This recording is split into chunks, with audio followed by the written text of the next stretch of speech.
Good morning and welcome to the World Rowing Coastal Championships. It is the final day here in Genoa, Italy. My name is Niamh Hayes. I am the broadcast commentator. I will be bringing you all the action today. So this morning's schedule, we have 7 races coming up, and it is the B finals we're looking forward to this morning. As you can see from the pictures there, the sky, it is quite dark looking at the moment. We're expecting a lot of rain later on, but at the moment it's about 23 degrees, so still quite mild, quite warm. At the moment, wind speed is 3.7 meters per second, and it is coming from the south. So we are here in Genoa. It is the northwest coast of Italy, beautiful part of the world, and we're being treated by beautiful scenes here. We're in a very open working port, lots of cruise ships, lots of cargo ships passing us the last few days. But we're going to get going shortly with the racing. Our first race will be off at 9 a.m. local time. We'll be getting going with the Coastal Women's Coxed Quadruple Sculls B final. We'll then move on to the men's double sculls, women's solo, women's double sculls, the men's solo, the men's Coxed Quadruple Sculls, and we will round off at 12:15 local time with the mixed double sculls. So usually we do run the A finals on the final day, but because of the adverse weather that was forecast for today, it was decided on Friday to bring them forward to yesterday. So we've already seen all the action from the A finals. We were treated to some amazing races yesterday afternoon. There was a lot of races where we thought the podium places were set, and then they completely changed within the last 500 meters. And I know we're going to be treated to some more exciting action here this morning.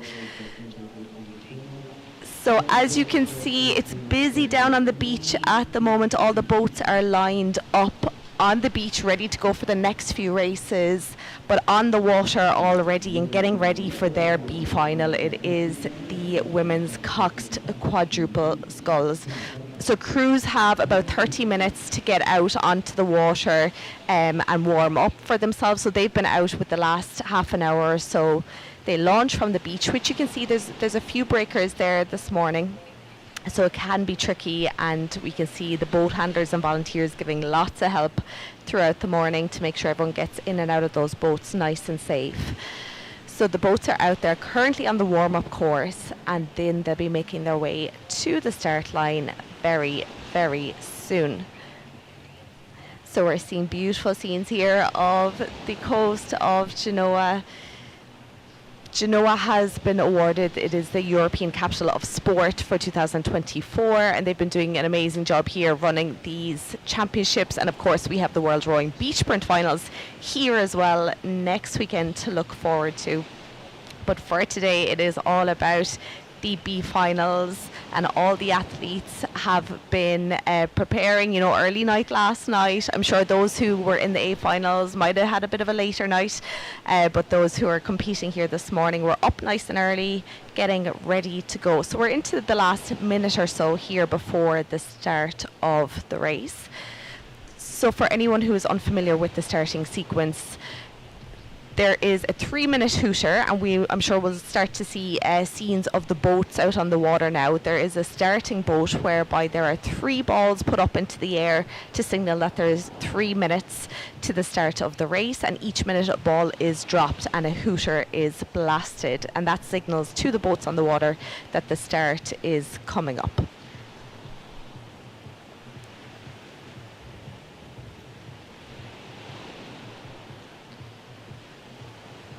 So just getting information there that racing is delayed by 15 minutes here this morning.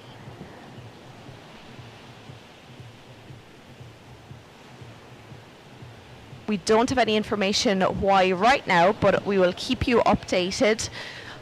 All the crews though seem to be out on the water warming up at the moment, so they'll have a bit of extra time to warm up here now before the start of the race, which will be at now 9:15.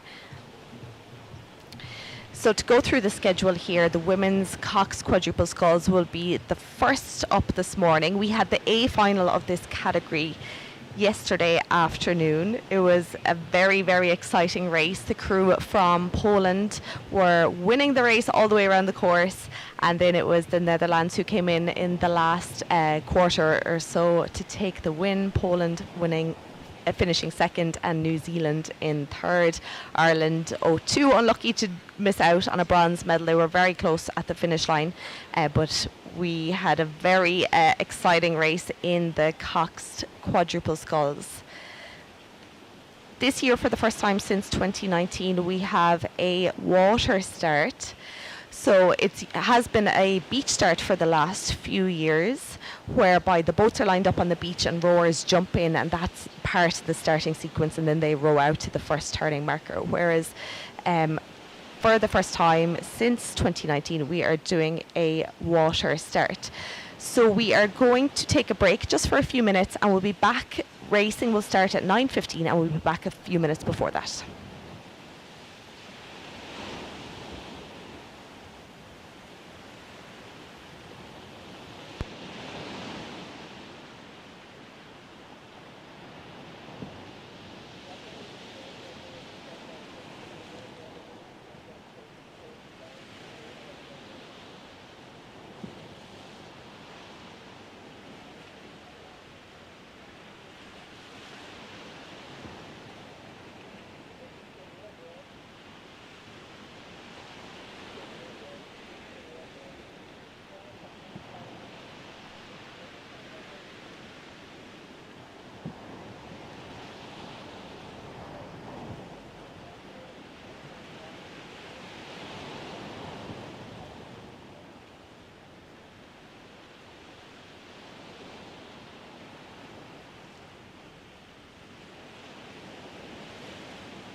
Good morning and welcome back to the World Rowing Coastal Championships 2024. My name is Niamh Hayes and we just took a quick break there as racing was delayed by 15 minutes due to having to fix the course a little bit. So that is all done and we'll be getting going in about a minute and a half, the start of our B finals. So this morning is all about the B finals. We have 7 races coming up.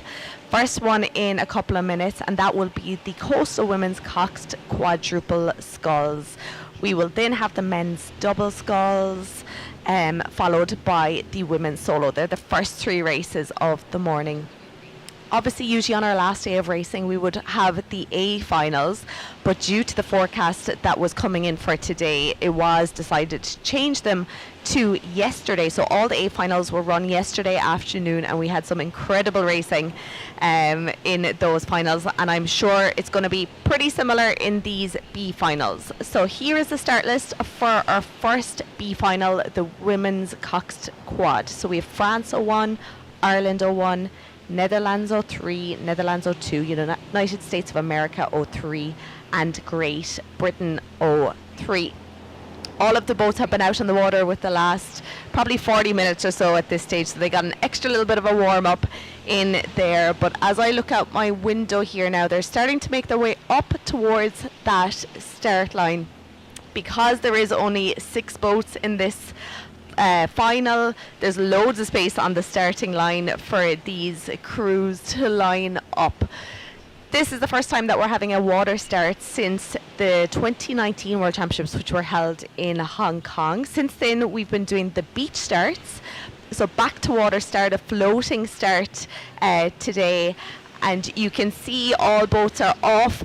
Even though there's so much space, you can see just how caught up they got there on that floating marker, that orange marker buoy. But all boats now off here in the first of the B finals. So 6 boats, and so there's 200 meters of a start line here, and usually we'd have 18 boats lined up at a final. Obviously in the B final there's a little bit less, so there was plenty space out there for everyone, but I think everyone wanted to get out on the far side of that starting line so that they could get a good line to the first turning marker.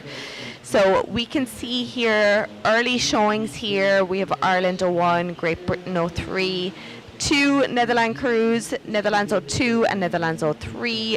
Of course, Netherlands won the A final yesterday of the women's quad, so they're Netherlands 01 crew. But at the moment here now, leading it out, it is the young crew from Ireland. Nice start from them. They were well positioned on the start line. Coxed there by Maeve McNamara. So she's well experienced in these coastal boats, particularly a lot of beach sprint experience, and she's trying her hand at coxing this year and doing a fantastic job here now.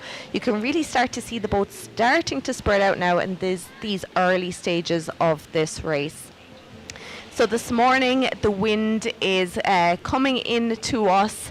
It's not too choppy out there. There is forecast to be quite high gusts coming in throughout the afternoon, so that, or throughout the morning, so that will, I'm sure, affect things. But a little bit of a swell. You can see the bow jumping in and out of the water slightly. But these rowers who are representing Clorglen Rowing Club in Ireland, well experienced, and you can just see how well they are keeping their technique together here now as they approach 500 meters into this first leg. So this first leg is just over 1250 meters. The first turning marker is just a slight turn. It's not too sharp at all before crews continue heading east along the coastline. We're seeing beautiful shots here of the crew. We have Sive O'Sullivan, Eva Horan, Fia O'Gorman and Chloe O'Sullivan, and coxed there by Maeve McNamara, as I mentioned. Look at this, so solid here in their technique.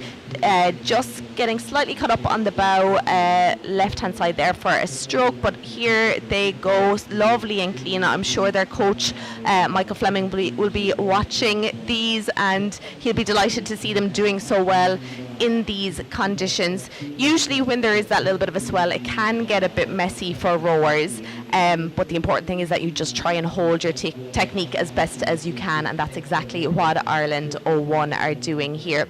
So they have a nice lead here now. They have about 50 metres of a lead over Netherlands 2. So Netherlands, of course, Netherlands 01 won the A final in style yesterday. They were in second position all the way around the course until about the last 500 metres, where they overtook Poland to win that category. But Netherlands 02 representing KNZ and RV, so that is Sheila Bowman, Johanna Ribbons, Sluice Florence and Katinka Van Hees, Cox there by Elise de Lang. So they are about 60 metres now back from Ireland 01, who are just pulling away with every stroke that they take. Then back in third position at the moment, it is Great Britain 03. So that is Jersey Rowing Club. So they are on the right hand side of our screen, our pictures as we are looking at them. Seeing lovely shots of Ireland here now again. I can see the commentator in the boat behind them. But so solid here from Ireland, and they're such a young crew, 3 16-year-olds, 19-year-olds rowing that boat. They have a lot of experience in flat water, and in particular Sive and Eva have been on the beach sprint scene the last few years. Eva at the World Championships last year, and Sive will be there this year. So a lot of experience in lots of different disciplines of the rowing, but here with every stroke as they start to approach the 1k, still pulling away, opening up 70 metres of a lead now between themselves and Netherlands 2.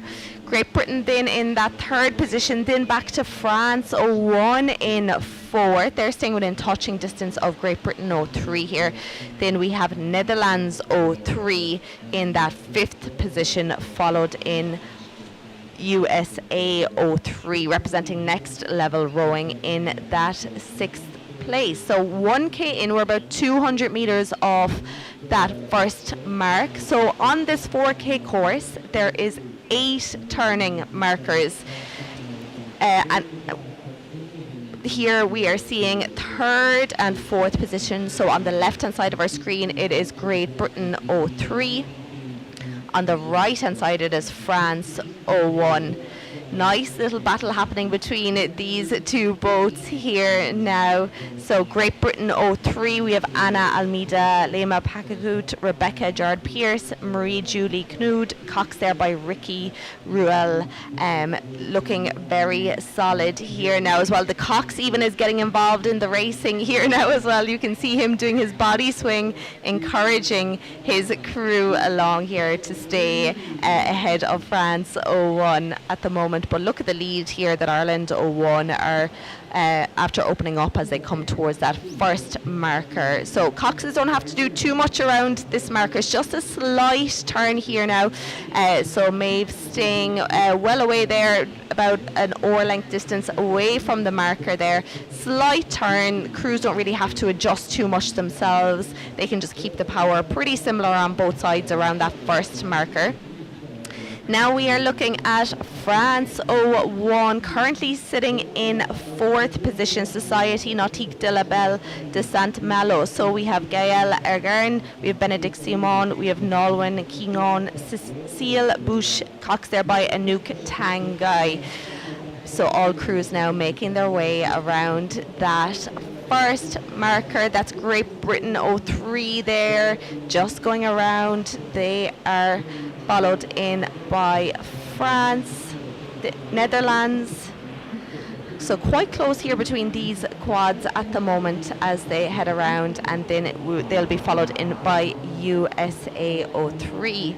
So 1,500 meters down. So the next leg is another quite long leg, quite straight leg. And as we saw in the races yesterday, which were quite close, it was on these two legs that crews were having to put in a lot of work to try and get to those marker buoys first, because once they go around the next turn, it gets interesting because that's where the chicane comes in, and great for spectators, but much trickier for coxes and rowers. Here we have fifth position at the moment. It is Netherlands 03. They pulled a nice time in the heat the other day, and I'm sure they've been encouraged by the win in the A final yesterday by Netherlands 01. So there, Cox there by Antoinette, Derek Kinderren, and we have in the bow seat Jakes Leverland, Ethel van Oostrom, Charlotte de Vries and Ellen Bortz. But Ireland here now, seeing pictures of them again, staying so solid. Nice speed there. They are the fastest moving boat out there. They're up at about 12 kilometers per hour on this leg. Conditions pretty calm compared to yesterday afternoon, where it got a little bit messy out there. We had a lot of kind of swell, and we had a lot of washes from boats. So there's a little bit of movement. So it looks like it's an enjoyable water to be in right now. So opening up the gap, they have over 100 metres of a gap now between themselves and Netherlands O2 in that second position. Great Britain then holding on to that third. We have France O1 in fourth. So nothing really changing in those positions. Netherlands O3 in that fifth spot. And then we have USA O3 in sixth. So representing Next Level Rowing, we have Amy Petrofita, Adele Lynn Lee, we have Elise Hill, Pearl Outlaw, Cox there by Joanna Knight. So this is Great Britain and France 1. So this is a nice little battle happening out there between third and fourth position. At the moment it is Great Britain.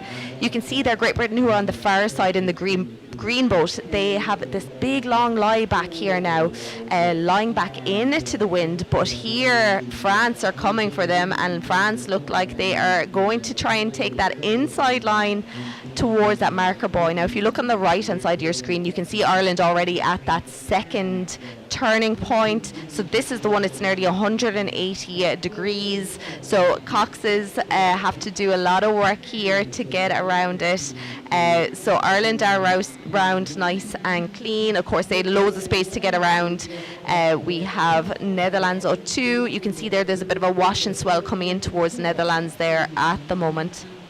So they're just starting to approach that turning marker. That's Ireland. We're seeing now back coming along the shoreline now again. So this course was designed so that it would be very spectator friendly. So once this crew here, Netherlands O2, turns this marker buoy, they'll be heading back along the shore for all those really interesting lines and chicanes. That's Netherlands there. You can see rowers didn't even have to stop rowing on the right hand side. Some crews take different approaches. A lot of the quads, obviously because you have a cock steering, they don't have to stop rowing on the inside. But let's look at this battle now. France took that inside line after overtaking Great Britain for third. Great Britain now trying to sneak in the inside. Great Britain are in the green boat. France are in the yellow boat. So lovely turn there by both of them. France had that inside line, but Great Britain now after taking it. And then we have Netherlands O3 gone around, and USA O3 will be coming in. So that was a nice move there by France and Great Britain. Yesterday throughout the day I had a lot of guest commentators with me, and I had a couple of Coxes. I had David Hussey and I had Whitney Powell from Ireland and USA respectively, and they were just talking to me about the role of the Cox. Of course both of them, David was rowing as well, but in the Cox's seat we were talking about like how you need to have confidence out there. You know, obviously we can see there how tricky it is there with that little wash there on the left hand side. The bows are kind of flying all over the place, and even with a steer and a rudder they're finding it hard to keep that straight line here now. The tide is coming in as well as the wind, so Coxes are going to have to nose up out to the shore, or away from the shore here on this leg, to make sure they take their shortest line to that turning marker. So at 2,500 metres now, Ireland coming in to that third marker. So as we can see the shoreline there on the right hand side, so Ireland gone around that third marker.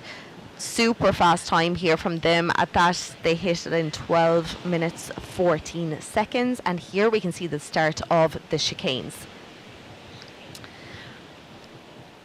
So Ireland now powering it out. Maeve, they're doing a great job taking the shortest line to those marker buoys. The crew here keeping their technique so solid, nice and calm on the recovery, allowing the boat to move through the water, which is so important. Netherlands 02 then are gone around there, 45 seconds there behind Ireland at this stage. So here is the first of that chicane now. So they'll go around this and they'll start turning back in towards the shore here now again. Lovely scenes here, all the boats in a line, Genoa in the background, dark clouds in the sky, beautiful scenes here. Looking across the speeds here again, Ireland keeping up that speed nice and high. Obviously it depends on what part of the wave the boat is on, because obviously the boat can travel very fast when it's on the top of the wave and then it might slow down. Maeve looking over her shoulder to make sure she is safe from the other crews. So they are starting to approach the 3K mark there now. Ireland still big lead, 170 metres of a lead now over Netherlands 02, who are coming in to that third turning point at the moment. Another crew staying so solid here, holding their own there in second position, and we can see the gap back to third then, which France 01 are still holding onto, and they've opened up about 60 metres of a lead now over Great Britain 03, who are back in that fourth position. Ireland there is still holding that steady stroke rate. I'm sure Maeve McNamara there in the cox's seat will be making the calls to get them to use a little bit of a swell when they can. Usually crews will up the rate slightly to get up on top of those waves, and then it's the cox's job to try and keep the bow straight and to stay on top of that wave for as long as possible.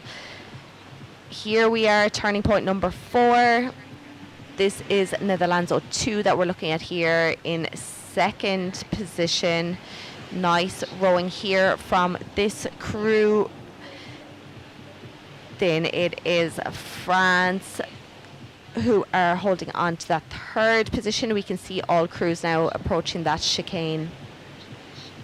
Great Britain 03, then in that fourth, Netherlands 03, and then USA 03 in that sixth position. Boats now making their way along the shoreline. They'll be coming back into view of the people here on the site in the boat park here shortly. Quite a few turns to go here though. There's still about 750 metres to go here for the leaders, Ireland. But here is France 01, who did a beautiful job there. Coxed there by Anouk Tanguy, did a great job coxing at that tricky turning marker that's catching a lot of people out. But she got around GBR and moved herself into third position. This is Netherlands that we're looking at here, gone around that marker turn, followed in by France, who really have, with every stroke, are starting to move up into that kind of leading pack. Now there is big gaps between first and second and third, but France definitely have got a burst of energy there in the last 500 metres or 1,000 metres, and starting to move up a little bit towards Netherlands 02. Now yesterday we crowned places from 1 to 18 in the women's cox quadruple scull. So these crews are going for places 19 to 24. We can see here Ireland still leading it out here, saying so strong, so solid, representing Killorglin Rowing Club in County Kerry down the southwest coast of Ireland. Such a young crew here, and a couple of them have experience in the beach sprints, as I said, on the international scene, but it's their first time competing in the endurance. So it's great that the club provides this experience for such young rowers to be out here. You know, they rowed their heats the other day where they had multiple Olympians out there with them. So to get that experience is absolutely incredible, and I know they put in an awful lot of work down in Killorglin Rowing Club under the watchful eye of Mike Fleming, who is here, and no doubt he is watching these girls. And of course they're inspired by Monika Dukarska, who won the women's solo A final yesterday. She is the reigning world champion. She claimed the title again yesterday, and it's amazing that she is an active coach with the club, and I know this crew completely looks up to her, and to have her experience, she was telling me yesterday she has I think it's 5 gold, 2 silver and 2 bronze now at this stage. So for them young athletes to have a role model like Monica to look up to is just incredible. Now we are looking at Netherlands.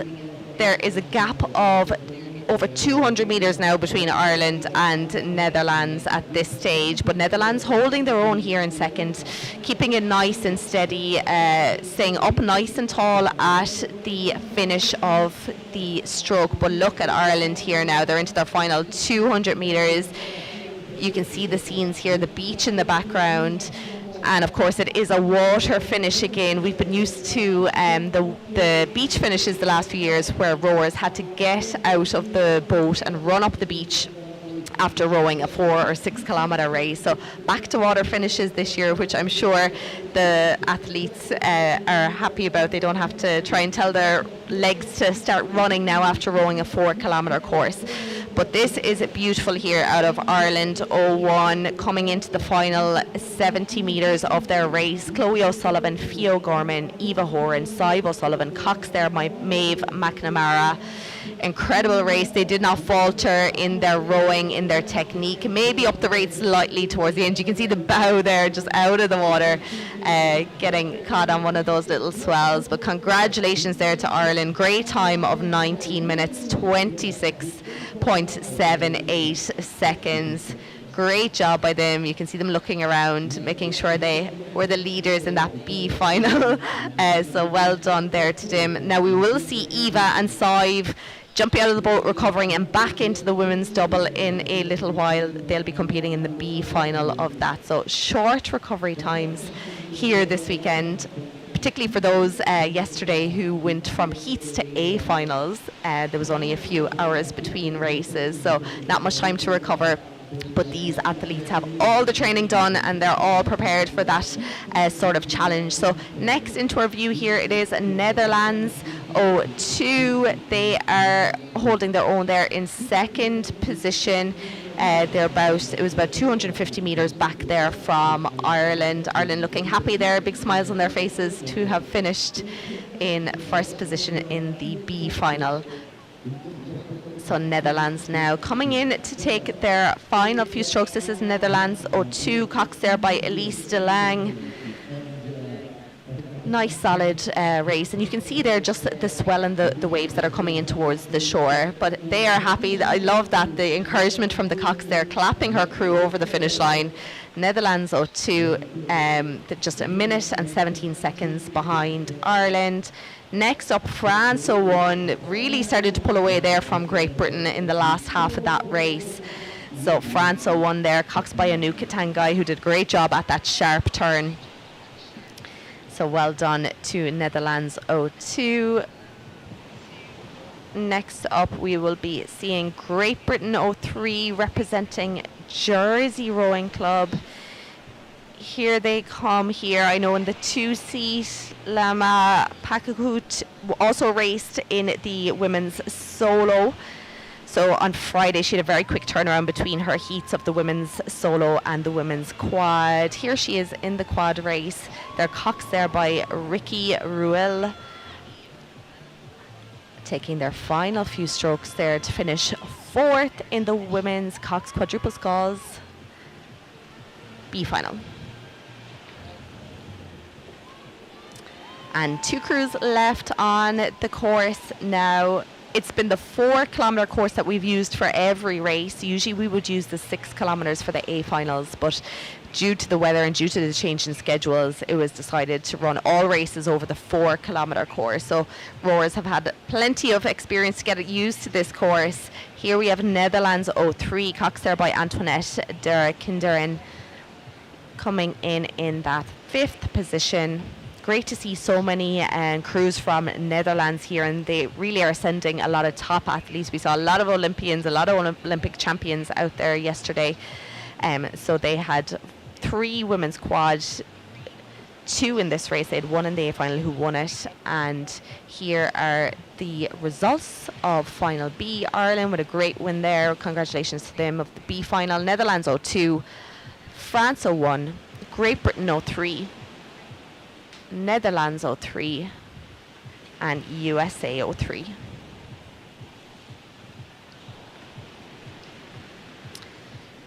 So that rounds up the first B final of the morning. We have 7 races in total, so 1 down, 6 to go. The next on the schedule is going to be the Coastal Men's Double Sculls. In this race, there is 18 crews competing. We had 18 in the A final yesterday, so these crews will be competing for places 19 to 36.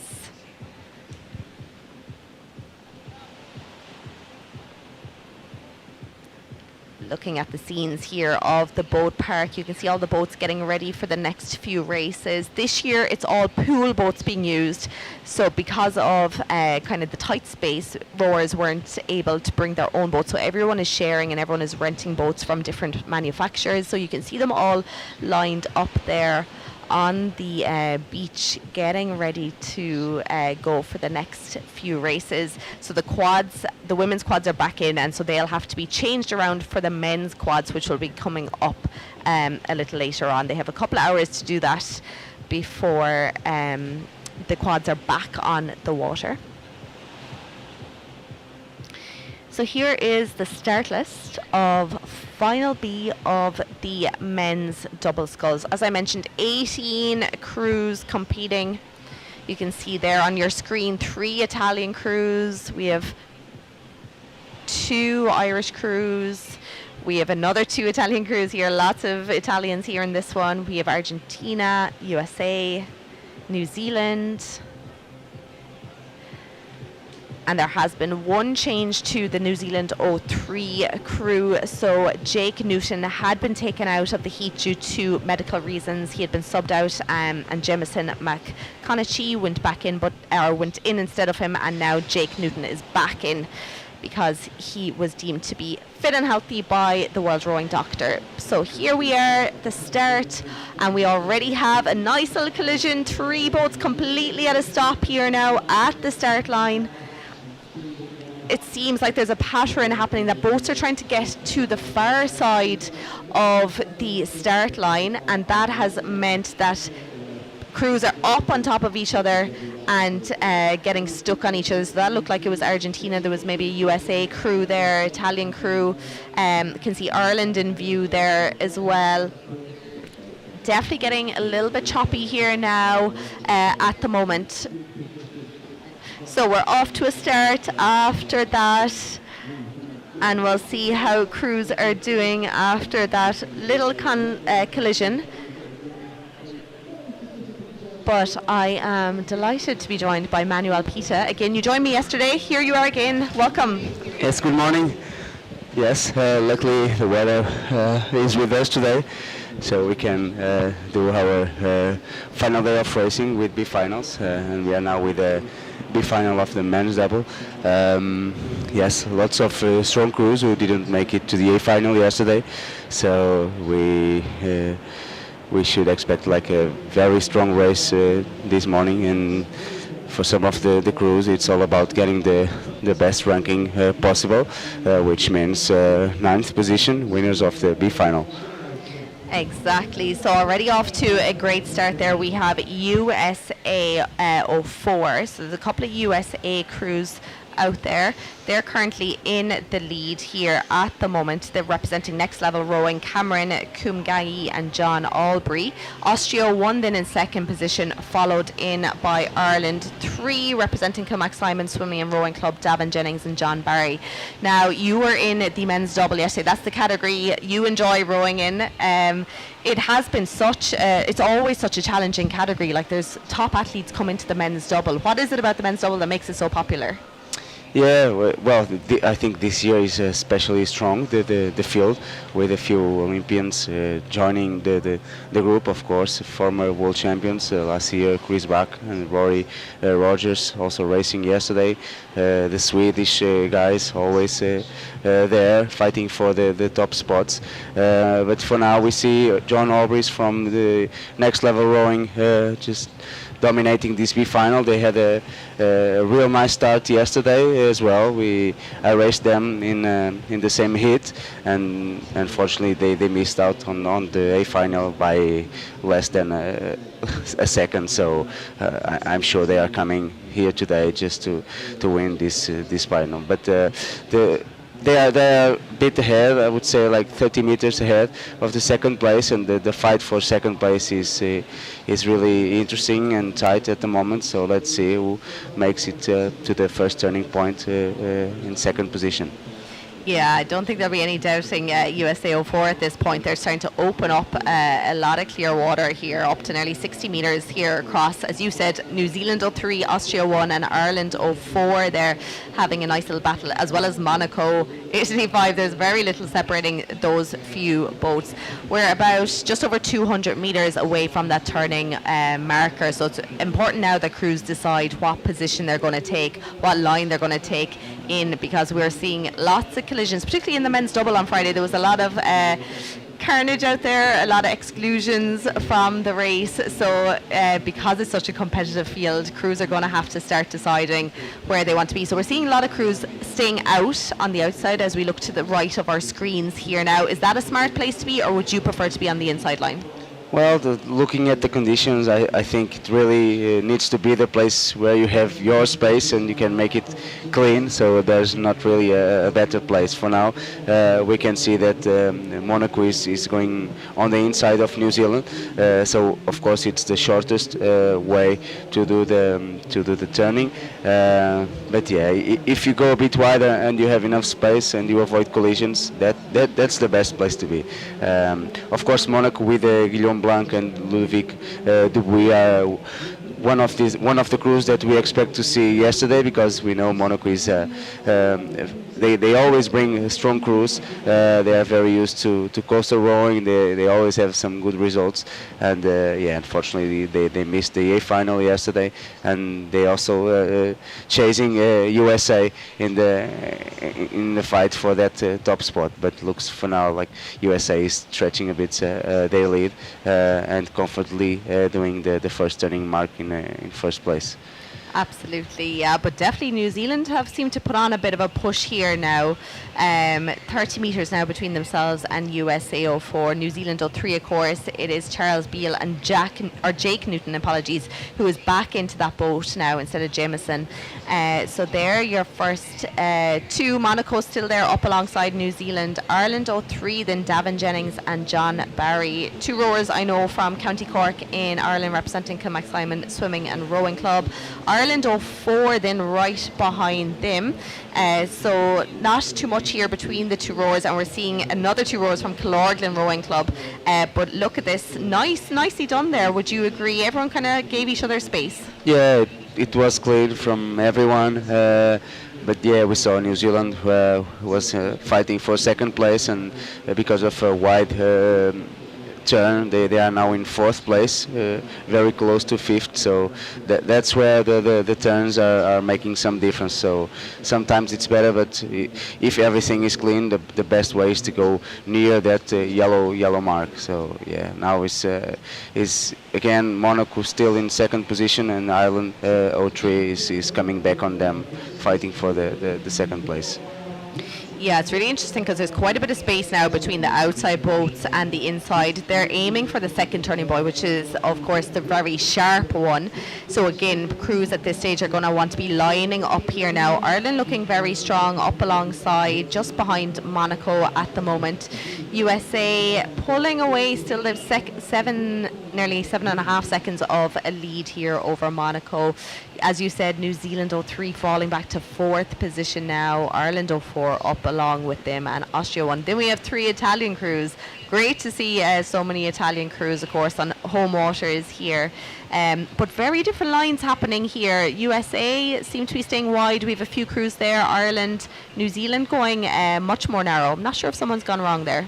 Oh yeah, we saw some boats going a bit more on the inside, but I'm sure that USA, because they are comfortably on the first place, they have more time to check where's the buoy, so there's no need to really look and rush after that second turning point. So looks like some adjustments are being made from Sam Cruz.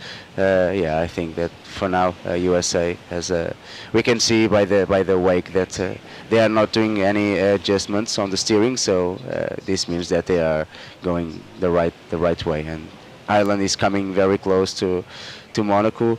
Yeah, looks like they were the ones who were a bit more on the inside, and probably now they have to come again to the outside, to that second sharp turning point on the right side. So if they don't do it on the right side, they do not finish the race. So if they keep going the whole race and they miss one turning point, it's DNF, which means that they didn't complete the course.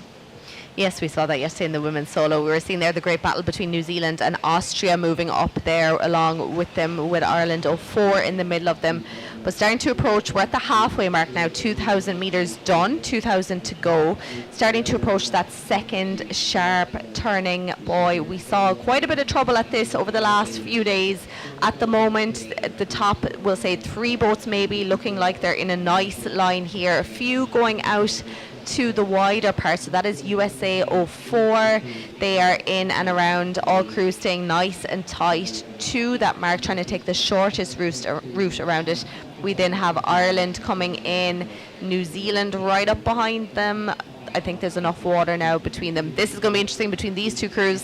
Yeah, it looks like they are getting together there. There's the red boat we see with a very sharp turn there and gaining one position over the yellow boat. So everything was really clean, and this is what we want at this part of the race. So for now, the top 6 clear after the second turning point, and yeah, I believe that the rest of the field is also coming very very clean. So yeah, it's about to get the best ranking, not do any mistakes. Conditions are looking good today, so no, it looks like a big long swell, which is better than for the rowers, so they can understand where the waves are coming, if they need to surf a bit more. So it gives more time for these athletes to adapt to different waves. So, and for now, no major problems for any of these crews. There is no problems at all. USA is still leading it out here now. 40 metres of a lead over Monaco 1, holding off any challenge from Ireland at this stage. Ireland 03, that is. Then New Zealand 03 in that 4th position. They haven't moved out of there since that earlier challenge by Ireland. And Austria just moving back from them slightly. They're in 5th. Then we have the Italians, so Italy 07 after moving up into 6th, pushing Ireland 04 down to 7th. And then nice close race here between Italy 05 and Italy 04. But this is USA here. I was talking earlier in the women's quad B final how, like, when it's a bit messy like this, techniques can sometimes go out the window, but these rowers, you know, they're doing their best. They're looking really, really solid, keeping it very long, very controlled, and that's exactly what you want. You want to stay calm in these sort of conditions. Yeah, that's right. I mean, when you go to the sea, you always need to be relaxed and work with the conditions, and I think USA is doing that pretty well. Like, you can see from the picture that they are not rushing with a stroke rate. They're just taking one stroke at a time. We saw Monaco, because they are under pressure from Ireland, they are a bit more stressed, let's say, more stroke rate, probably more strokes missed on that race. But yeah, you need to be calm. You need to make sure that you have the best strokes during your race. So sometimes the ones who miss less strokes are the ones who win. And for now, USA is doing that very well, and they are just holding that first position with no stress, with very good and clean strokes, and also the stroke rate a bit lower, just to make sure that they don't hit the water and they keep everything clean. So we're seeing there was a bit of a clash there between Ireland, and there was two Italian crews stuck in that. Austria took advantage of that turn, snuck in the inside with a super turn, putting the handles right behind their back and hugging that buoy. Whereas then these three crews, we can see Italy on kind of the middle right hand side, Ireland just going out of view there now. They got caught up on each other, weren't stuck for too long. That wasn't the worst clash we've seen. Oftentimes you can get stuck there for 20-30 seconds very easily, but this is Austria now. Really nice turns from Austria. They've definitely practiced those in those rough conditions, and it is still USA now powering out there, starting to approach the 3,000 meter mark. Monaco then holding on to second. They seem to be holding off any challenge from Ireland at this point. They have about 30 meters between themselves and Ireland 03. New Zealand 03 then still in fourth, followed in by Austria, and that great battle between Italy 07, Italy 05, Ireland 04, and then Italy 4 back in that ninth position. Yeah, we see now USA Next Level Rowing with John Albrecht on the stroke seat, and the bow seat Cameron Kumagai just looking back to make sure they are going the right way. Because they are well in the lead, they have all the time to do everything. We can see a very slow turn, but no mistakes. The boat just kept moving, clean strokes, and now they go again for the next chicane. This is a very technical part, and it's really important that they can adapt to different waves, because the complexity of this race course is that you have different waves and different wave direction in different parts of the course. So each part of it needs different techniques, and usually the ones who can adapt to these different techniques are the ones who have better results. We can see it now, the rowers Ireland. We see Ireland with a side wave. For me, I think it's the best wave to row with, because you can easily understand where the wave is coming, and we can see how long this swell is. A really nice water conditions for today's B final. I haven't heard many people say that they like the side waves. No, I mean the thing is, it's hard to keep the boat leveled, but it's easy to understand where the waves are coming, and to make sure that you can. Because if the waves are coming always with the same height and from the same side, if you have a long stretch with these waves, it's very enjoyable. If the waves are not that correct, let's say, sometimes it's a bit more difficult to race. And we saw in the end of the pack the Netherlands with some strong names. Looks like they had some problems at the start. Looking from the beach, I think that some crews were not ready for this start. They were still warming up when the third Red Bull came down, and that's why we see some strong crews just now coming back on the field. But I believe it's a bit too late to get those top crews. Yeah, a little bit too late, I would say. It is Monaco here we are looking at in our picture. 75 meters between themselves and USA. They seem to have picked up the pace slightly here now. Not sure there's enough water here at the moment for them to catch USA, but it's very interesting to see the different techniques here, because USA are just going nice and slow and calm, but just pulling away with every stroke, whereas Monaco, as you said, seem a little bit more stressed and a bit more lively in their stroke. Ireland 03 still holding on to that third position, back to New Zealand 03 in fourth, Austria in fifth. Then things starting to spread out a little bit. It's Italy 05 from Italy 07, Ireland 04, Italy 04, back to Great Britain. As you said, some strong crews there that should probably be up a little bit closer to these USA and Monaco crews, just back and getting caught up at that start line where there was that little bit of a clash. So first three boats now making their way down the final 300 meters of this course. USA 4, I'm sure, will be happy with this performance, representing Next Level Rowing. Yeah, Next Level Rowing is now I think on the final stretch of this race course, we saw Monaco just trying. They keep trying. Again, we saw yesterday in the men's squad a big crash in the last turning point, and suddenly second and third positions were in 6, 7, and there was a chance for some other crews to overtake them because the crash was so big that they had enough time to overtake these top crews. And of course, doesn't seem like USA is going with any problems. They are just finishing race, a very clean race, strong from the start, leading from the start.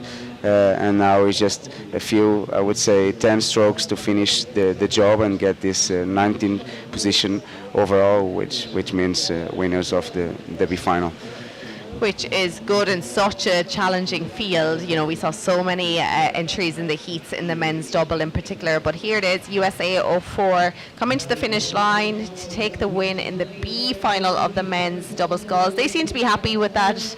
Yeah, they are happy for sure, and especially because they missed a final by 1 second, less than 1 second. I think they really feel it's job done. It's the best they could do this morning, and they did it. Here we're looking at New Zealand 03, Jake Newton and Charles Beale there. And coming up to the finish line, we have the crew from Monaco 01, Ludovic Dubuis and Guillaume Blanc, after coming in second position, followed in by Ireland 03, Kilmac Simon, Swimming and Rowing Club, Davin Jennings and John Barry.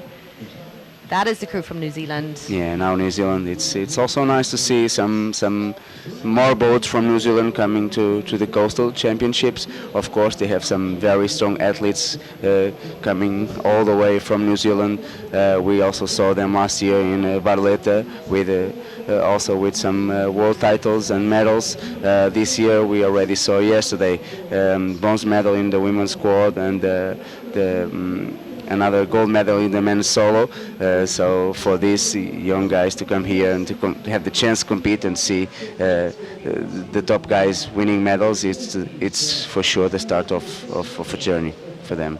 Absolutely, and I think they won a third medal in the mixed doubles as well. They got the bronze. Joseph Sullivan's crew, who'd snuck in there after that bit of a interference and collision, they also got a bronze in that. So yes, definitely getting stronger and stronger here in the endurance side of coastal rowing. It was Austria there finishing in 5th position. Then we had Italy 5, Italy 7 and Italy 4 coming in a row, followed in by Switzerland 01. Yeah, we have more than half of this field just finishing the race. As we said, there were some problems at the start. Some crews were not ready, and this is why we have such a big gap to some of these crews. Especially we see in the Netherlands, Florijn and Bredbij, they were far behind the top guys, 1 minute and 40 seconds. I'm sure they were not here for that 10th place, but you know, it's how it is, and you know that at least 5 minutes before the start you must be there, and then you have the start procedures with the 3, 2, 1 minute buzzers, and then after that you just go with a final buzzer and you make sure that you are ready when the last ball goes down.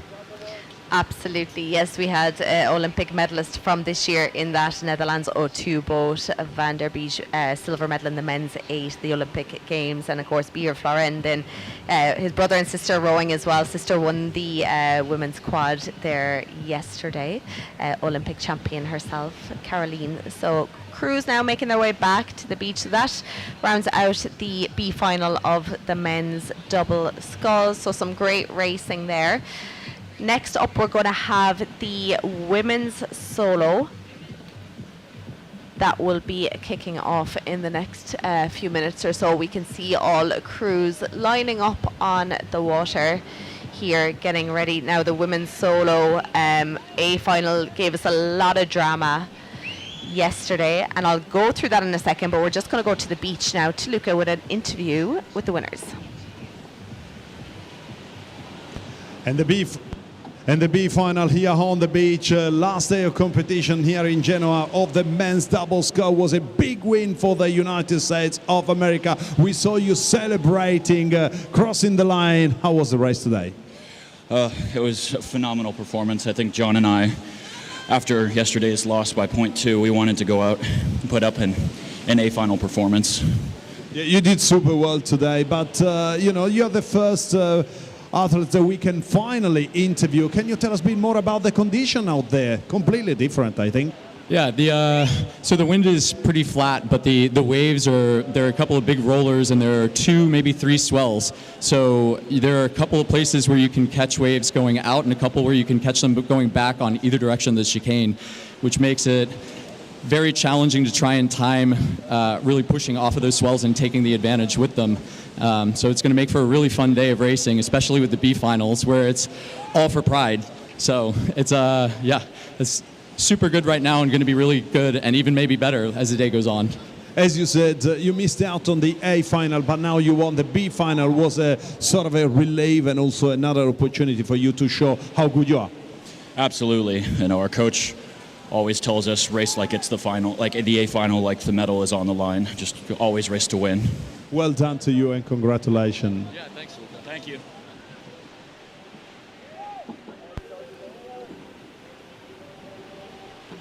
Great to hear from the winners there of the men's double B final. As we can see, lots of traffic out there on the water, and we're looking at the starting boat here now, which Manuel, you were talking about there a little bit a while ago.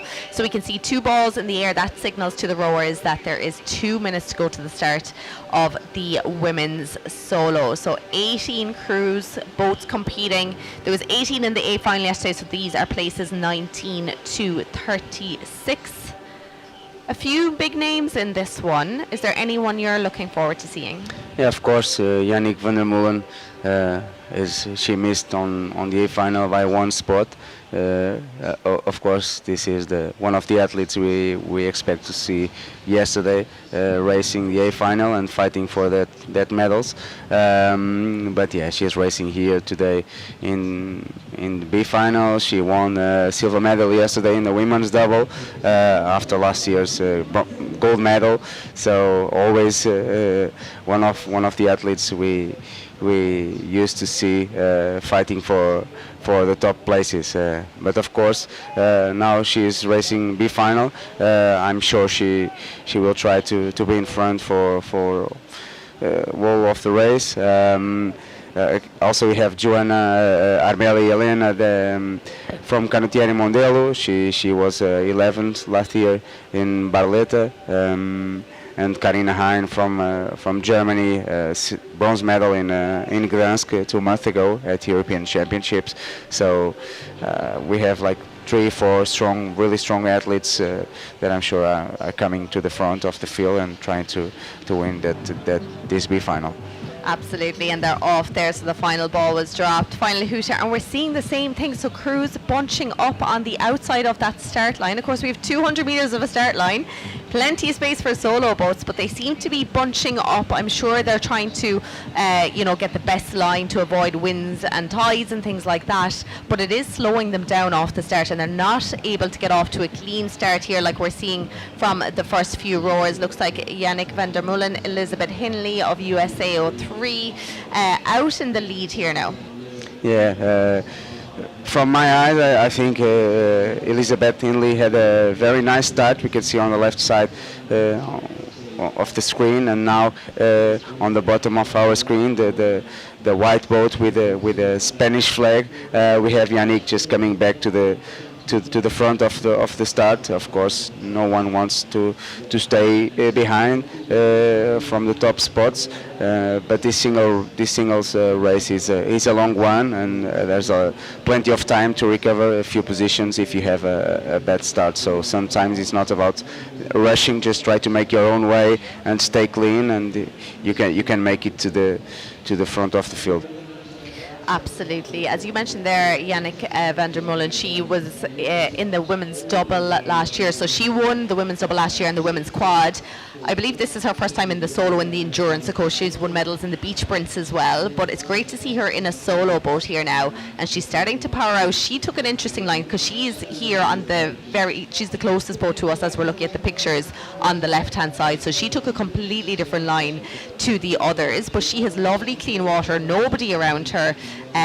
and it seems to be working well for her here at the moment. France too, though, starting to move up here into second place. Aude Lanuzel, then USA 3, which is Elizabeth Henley, back in third position. So they're really bunching up here over on the outside. Yeah, looks like everyone is trying to stay further from shore at the start line. I'm not really sure why, but don't feel it. There are some different conditions, or it's better to stay there. But it happens all races, and Yannicka just thought maybe she's staying near and to go left and right and do some corrections, but. Looks like everyone is really getting together on the left side of the course. Let's see if they stay clean till the first turning point. For now, looks like everything is going well. I think so, yes. It's Yannick van der Molen now starting to move over here now. So she was taking a very short line, we'll say, to that first turning marker. So she was going to have to come out a little bit to join the boats on the outside. But she's still holding her own there. She is 30 metres ahead of France. 2, Aude Lanuzel there in second position. You mentioned Elena Joanna Armelli from Italy. She's moved down through the field now a little bit. It's Elizabeth Henley who's moving up here. We also have Great Britain 5 there in those leading boats. That's Ailes Phillips, 5th in the B final last year. Here she is sitting in 7th at the moment. And we also have USA 05. We have Brooke Downs there. She has a world record for rowing the Pacific. She went from San Francisco to Honolulu in Hawaii. So that's a pretty cool record to have. Yeah, that's we see from different places of the world, different records, and it's always nice to bring these things to the world rowing or rowing world, and to share that there's life outside rowing. And yeah, there's a lot of other things that these athletes keep doing, not only rowing and coastal rowing. And yeah, for now the B final, and we can see Yannick because she's well in front. Let's see if the drone just show us how far she is now. I think she's almost on that first turning point, and it's a really nice fight for second place with France and Italy. France, Aude Lanuzel, and Italy, Joanna Elena, really close now, probably just touching some blades sometimes, but yeah, now some adjustments are being made and everything is now clear again. But I'm sure these athletes are getting together more often during this race. Let's see if that doesn't cause them any problem, but for now looks okay. It does, and we're looking at the leader here, Yannick van der Molen. You can see how relaxed she is in that upper body, staying really calm there. You can see just how much of a swell there is. Her boat is disappearing, it's reappearing, so it is quite bouncy out there, and it's very easy to kind of brace yourself and get caught up in that. But we can see her staying really, really loose in that upper body, just focusing on that lower body power. She's about 150 meters away from that first turning marker here now. It's just really important, particularly in these solo boats, to keep your blades nice and clean as you go through these sort of conditions. Someone who has moved up here now, it is Denmark 01, Elizabeth Keller there. She's moved herself up into 4th position. Brooke Downs right up alongside her, as is there's another USA crew. Things seem to be changing quite a bit here. There's actually maybe 6 boats there together going back and forth. So this is going to be a very interesting turn. I'm sure we'll see them come in to shot there now. But there's about 6 boats, 7 boats pretty much in a line that are going to be coming in to that first buoy. But no doubt about the leader. She has over 55 metres of a lead now over Italy 1, France 2, still in that 3rd position. Yeah, by the graphics we can see that we have a fight for that 2nd place between Italy and France, and then we have Denmark, USA 05, Spain, GBR, USA within 20 meters. So they feel like they are coming together to this first turning point. Probably some of these athletes are trying to come back to the front of the field and make sure they have clean water to do this first two turning marks, because we know that especially the second one, it's a very sharp one, and we saw now one boat just coming from nowhere on the right side. So again, we see some different options from different athletes, and it looks like these athletes on the right hand side of the screen made a very good decision and is now in second place. I think it's Spain maybe, but still again there's a lot of crashes, and we can see now the red boat just going around that crash and just gaining some positions. I think it was Portugal, Catarina Santos was second on the B final last year in Barletta, also fifth place in Gdansk Europeans, but for now we see Canada and Great Britain, they're stuck there, so there's no way for. Okay, now we go. One boat has released and she goes. It's really hard. The single is not. It's a bit heavier, of course, than the flat water single, but it's with all these coastal boats, it's always hard to restart again and to put the boat at the high speed possible again. So it's like we start our race again, and then we are in a different position, and we have all the wash coming from the other boats, and we see now a very good fight from USA, Germany here on the screen, Portugal behind the graphics, and here another boat on the left side, the yellow boat, 4 boats together, and this is what we have for now, and I'm sure we will have these fights all these 4K, so it's a big final, but it looks like it's a very interesting race to keep following. Absolutely. Looking at the speeds here, Yannick van der Mullen still out ahead, fastest moving boat out there, still staying nice and long, nice and slow and controlled with her stroke.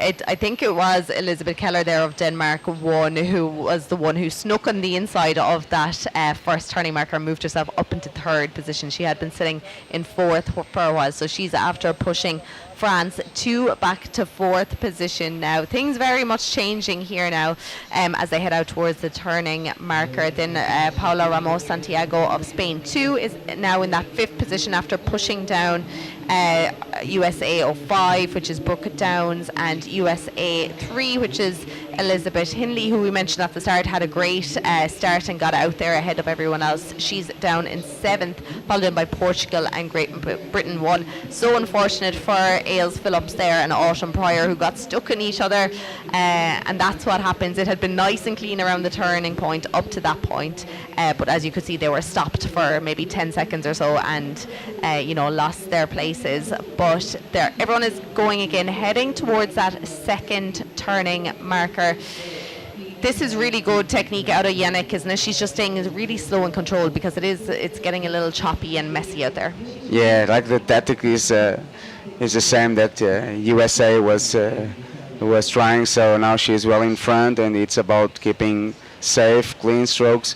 Not only she's a very strong athlete, but she's also very experienced. So she's now just going with all her experience to win this big final. Second turning point to her now in a few meters, and now it's where things get a bit more spicy with all the chicanes, and you know that if you are well in front, you can control all your opponents and do some adjustments. You have more time to do everything, so it's what Yannick is doing now, and I think Italy is now coming to that second turning point, and she's also stretching the second position, and we see a very, very good fight between Denmark and France.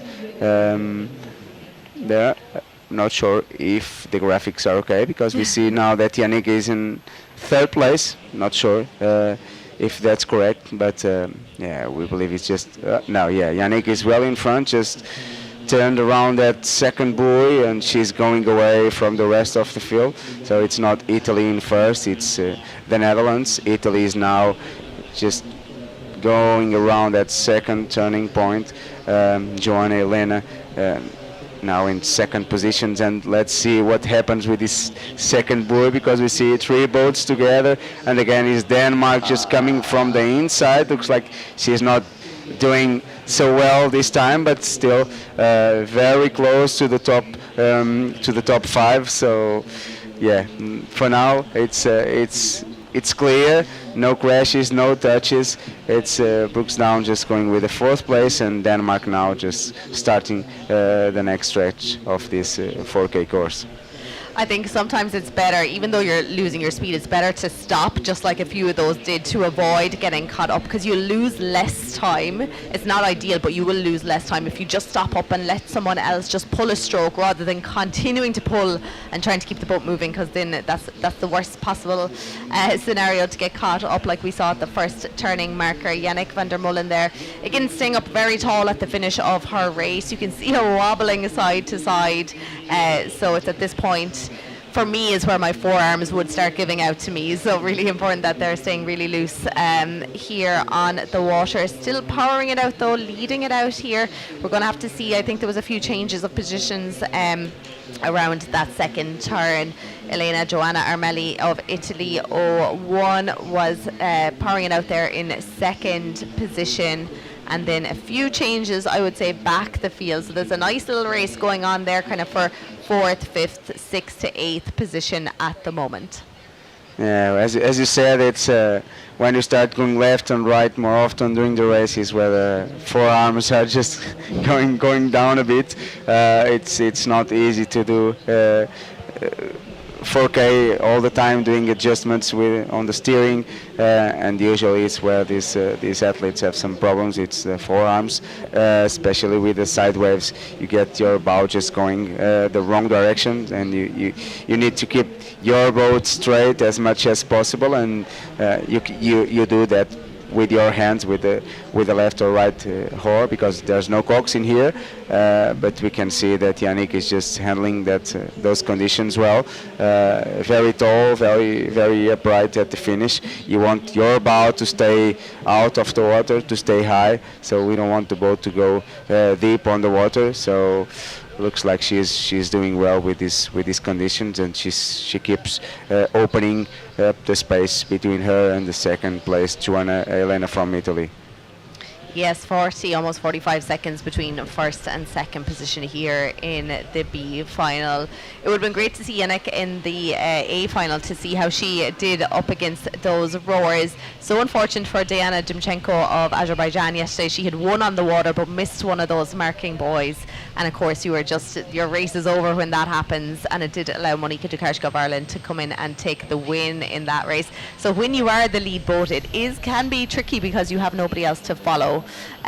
So that alone, the navigation is something, it's a very important element to these races. Yeah, navigation is crucial in coastal rowing. I think without the sun, it's easier to see the yellow buoys when they are really far from our position. Today I think it's a bit better. We can see them even from here, from the beach. We can see the whole course. Yeah, but for these athletes sometimes, and especially when we have tight race, it's easy to miss one buoy. And yeah, I don't know where Diana yesterday missed that turning point, but definitely if you are fighting for some positions, sometimes it's better to just come back to the turning point and do it properly. And because these athletes are very strong, I'm sure some of these athletes are able to come back if they have to come back to the turning point, and they can still fight for the best position possible. So, and we saw, for example, yesterday the New Zealanders, Matt Dunham, racing the men's double. They had a problem right after the start. They were last from the start, and they managed to come back. They are very strong athletes. They also very skilled for these conditions. So, and they finished 5th. So it's a very good race from them. They had a problem, but still they want to be in the best position possible. So navigation is really important, but still in a long race like this one, you must keep fighting until the end. Absolutely. And what we saw there on screen from Italy 01, Elena Joanna Armelli there, she had upped the rate there when she came into the picture because she was up on top of a little bit of a wave, and then she slows down. So this is the difference between people who are very experienced in these coastal conditions and not. They change their rate. They're completely, or all the time, they're adapting to what's put in front of them, because you never know what's going to happen out there. So you have to be adaptable. You can't always go out with a strategy and just follow it. You have to work with the conditions that are out there. So she did that really, really well there, really nicely. Yeah, we see very often people fighting the water and the boat, and I think there's a real you really need the balance between your boat and the conditions. So, for example, when you are on the top of the wave, you can feel the boat just going faster, and sometimes you can surf it. But when you are on the bottom, it's really hard because it feels like the boat is sinking, and there's no way you can try to row faster. Just it's better just to calm down and wait for the next wave to start again. So it's and you can see even from here, from the live streaming, sometimes people is trying to go fast and move the boat faster, but they just can't, because it's the water that is in charge of your boat. You just do your technical changes, and they try to get the advantage from that, not from the water. That's really good advice, I think, to people listening. Yeah, it's like I used to say that it's like this balance, like dancing. You must dance with the water, but of course for that you need to spend a lot of time on the water, and you need to understand how these boats work with the water, and also in different conditions. Of course, it's also important to have your boat with the right setup, so it means that you can keep your stroke rate right, high, your length, as we see now, Yannick with a very long stroke, but sometimes it needs to be shorter, and it's up to her to do those changes. So it's like that balance you need to understand, but it's not here. It's while you are at home just doing your own training. Absolutely. We can see a few changes of positions there now. So Spain 02, that is Paula Ramos Santiago, after moving up into 4th position. Elizabeth Keller then moving down to 5th. It is USA 05 then, Brooke Downs of Next Level rowing in that 6th position. So it's nice to see there's still a little bit of a battle going on here between some rowers back the field. I was saying yesterday we often focus on the leaders, but there's always great races happening down the field here as well. Those two boats there were getting very close to each other, so that looks like it to be USA. So hopefully they stay nice and clean away from each other on these final stages. So final turning point here now for Yannick, should be coming into our final 300 metres or so, 350 metres of her race. Italy 01 then still in 2nd. Spain 02 now after moving ahead. Look at this. This is close. That is Italy 01, Spain 02, France 02, Denmark 01 just behind them. Yeah, Spain is doing a very, very nice race. She's coming back on the field. She's now 3rd place. The athlete from Malaga, one of the best clubs in the world, if I can say. Yeah, they work very hard with for coastal rowing. They always have some very good results at the World Championships and the Europeans. And the athlete from Spain is now coming back on Italy. We saw Italy just going wide after this turning point. Let's see if the Spanish athletes just can overtake. It's now 10 meters different, sometimes more, sometimes less, but there's still a bit of some meters to row, and I'm sure that the Spanish is now looking for that 2nd place, because the first place is now with Yannick, and she's going for that win of the B final. Yeah, she's into her final 120 meters or so. All she is doing at this point, there's no need to up the rate and sprint like we'd often see at the finish of races. She is just keeping her own here, keeping her stroke rate, just doing what you can, because at this point, like if you catch a crab at the wrong time, your race can be over so soon, even at this close to the finish line. So she's taking the approach of just staying controlled and not doing anything crazy here. which is really cool, and it shows her experience over the years in all sorts of coastal conditions. So well done there, Yannick van der Molen of Netherlands, coming in to take the win in the B final of the women's solo. Yeah, it's a job done for Yannick, the best result possible, of course, but clearly she was in a different level, and we see now that Joanna from Italy was able to keep away from Spain. We saw that Joanna was also fighting the conditions, and probably the Spanish just took advantage of it. But this final stretch, Joanna was able to keep to keep her position and also stretch a bit the distance to third place. And I think the first four are now clear. It's Italy now. Spain just come behind for third place, and I think France is just finishing this top four with, I think, USA, Brooks Down just finishing in fifth, few more strokes to go, and we will see USA finishing her race.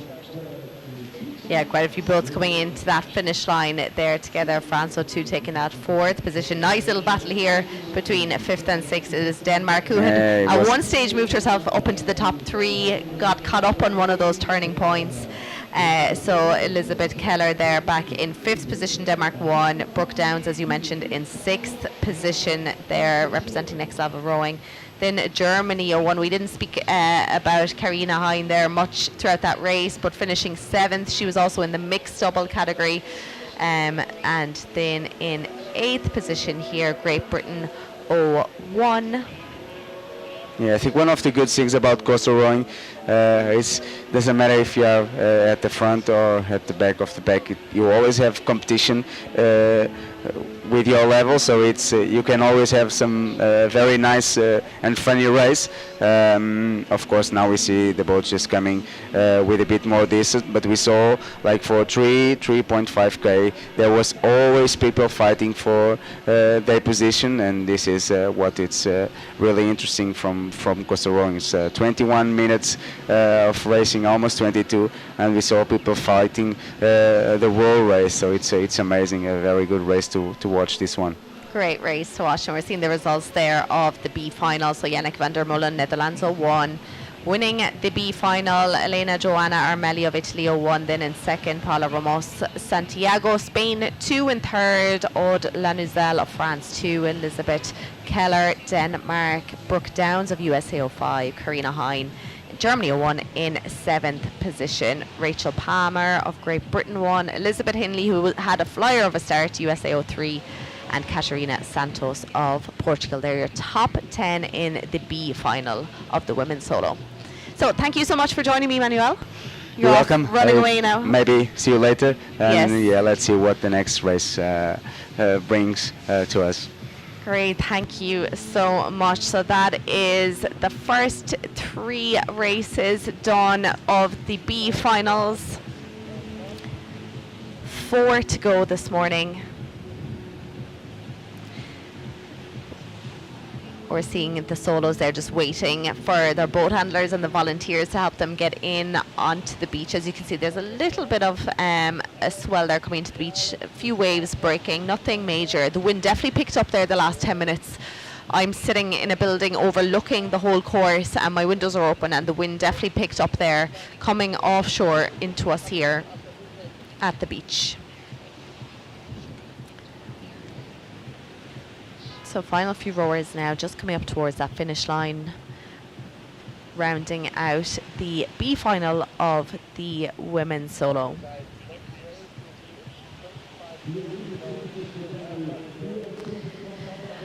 Our next race on our schedule is going to be the women's double sculls. We will then have the men's solo, the men's quadruple sculls, and then we will be finishing out the B finals with the mixed double sculls.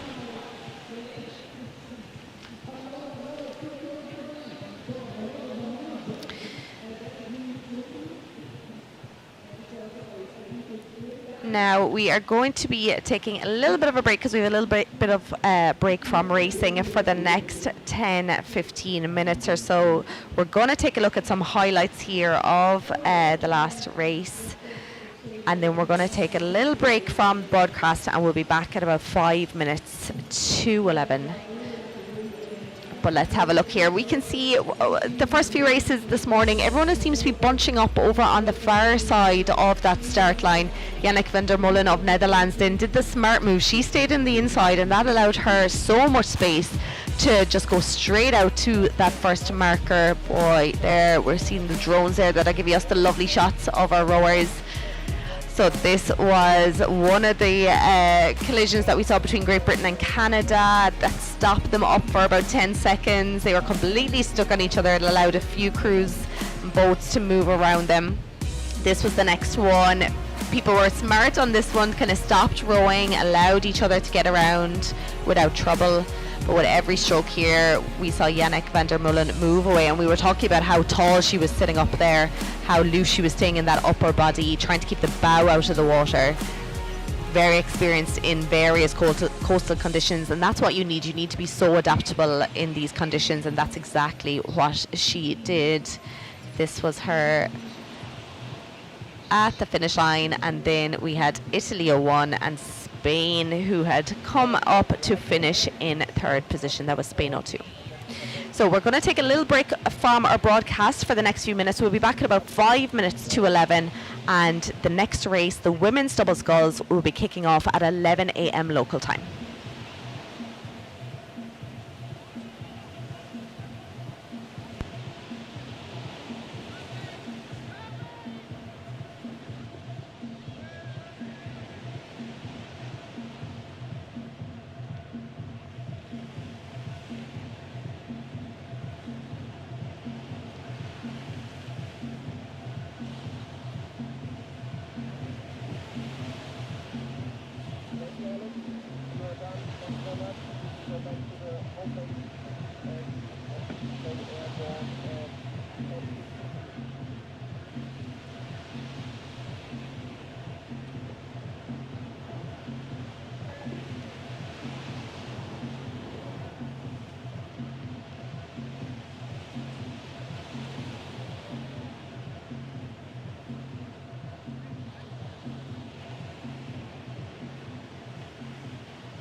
Good morning. Welcome back to the World Rowing Coastal Championships after that short break. We're in the middle of our B finals. We've had 3 of them so far today. We're moving on to our 4th one, which is the Coastal Women's Double Sculls. I'm delighted to be joined here again today by Yuri Shuchak. How are you this morning, Yuri?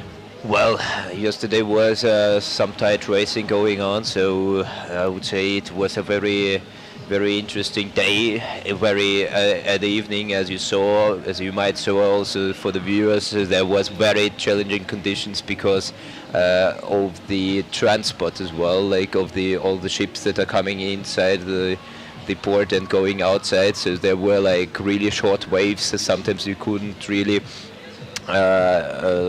surf on those, but it was actually prerequisite for the very interesting races.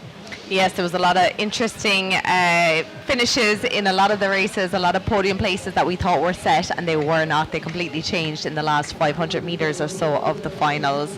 So we have the women's double sculls lining up. We're seeing the starting boat here now. Just 1 minute, we're into the last minute. We can see one ball in the air, indicating to the rowers that we're into the final minute. Now it is definitely getting choppier even since the last few races. You can see how much that starting boat was moving around there. Plenty of space. We have 13 boats, but plenty of space for them to line up here at the start line. In the earlier few races, we saw crews bunching up over on the far side, away from us here on the shore, and it's similar here now. But I don't think I think everyone's getting off nice and clean here. Why do you think they're all starting over the far side? Well, we were yesterday thinking about the main strategy, what you can do in those races, and we were even talking with some guys that we were racing with. And there is a slight feeling that the waves are just pressing you a bit more inside, and that is why if you starting a bit more on the outer edge of this field, then you don't have to fight that much against the waves, so you just have a bit better line, and you are a bit more able to surf somewhere there. So I believe that that it just has a better line. And we can see those outside boys now, or boats now taking a nice lead across the rest of the field. 13 boats, a lot of these rowers are doubling up. They were already in the B final of the women's solo earlier on, so they had a very quick turnaround here now out to the start of this. Looking like early showings here by New Zealand 02. We have Lily Curnow and Tegan Negus there representing New Zealand rowing. Ireland 01 though, and these are two that have doubled up. They were in the quad a while ago representing Killorglin Rowing Club, Eva Horan and Sive O'Sullivan now. They got off to a nice start as well. Spain 03 there up the top as well, and Denmark 1 as well, who also has Elizabeth Keller, who was just out in the solo as well. Well, we have in this run pretty young crews. The Ireland 1, for example, the girls are from birth year 2005 and 2007, the New Zealand 2, 2006, both. So, and from the Spain 3, they 2004 and 2005. So as we see that at the moment they weren't really fast enough for the final A, but they are building up their experience like for the also future races and a lot of world championships to come. And it's something nice to see as well that there is also this generation shift, and they are also then motivated. They know like how they perform in comparison like to the elite athletes that are already, let's say, 10 years in this business, and I'm pretty sure that it gives its result. Absolutely. Looking at the pictures here, you can see the big ships in the background. They've been creating a lot of trouble for our rowers, particularly yesterday. There was an awful lot of washes from the different boats that were moving in and out through the port of Genoa. But here in New Zealand 2 now, they're nearly halfway down the first line here now, the first leg of this race, which is about 1,200 metres or so. New Zealand 02 there in the lead from. It is Great Britain 3 now who have moved into second position. That is Coastal Rowing Academy Club, Elizabeth Beswick and Sophie Bostock. Spain 03, as you mentioned, the young crew there, they are fighting it out for that first, second, third position. Denmark 01, it keeps actually changing here back and forth between those first few rowers. So yeah, first leg is quite long. It's over 1,200 metres. So really important here, particularly if you don't want to get caught up with the turning boys, if you don't want to get caught up in that messy water from the crews in front of you, you want to get out ahead, and that's exactly what New Zealand are doing here. Well, as you see that the waves are today are a bit more natural, so they have their own rhythms, so it's a bit easier than it was yesterday in the evening. But it's still very challenging, as we see from the picture from above, like how the splashes around the boat. It meant that there is some airtime of the bow. So it means that actually it's pretty challenging for the first seat. Because they are basically in the air, and one of the most important thing that you have to look at is just trying not to lose the seat. But as we see that all the crews are mastering it pretty well, so yeah. They are about 400 metres now off that first turning marker. Still New Zealand now leading it out, Great Britain and Denmark. We have Ireland there in that top 5. It's a really cool shot there. We're seeing New Zealand right in the middle, and then second and third place in a lovely line, and fourth and fifth in a lovely line. It's a nice scene. So it's interesting that they're all taking kind of a different route towards that first marker. Earlier in the women's solo, we saw Yannick van der Mullen, who won that B final. She took a very tight inside line, stayed to the shore, whereas everyone else kind of went for the wider one around that marker buoy. So still New Zealand leading it out here, Great Britain, Denmark in that second and third position. And then a few changes here. We have Spain, we have Great Britain 6. We have Spain 3, USA 3 and Switzerland moving into those kind of leading boat positions.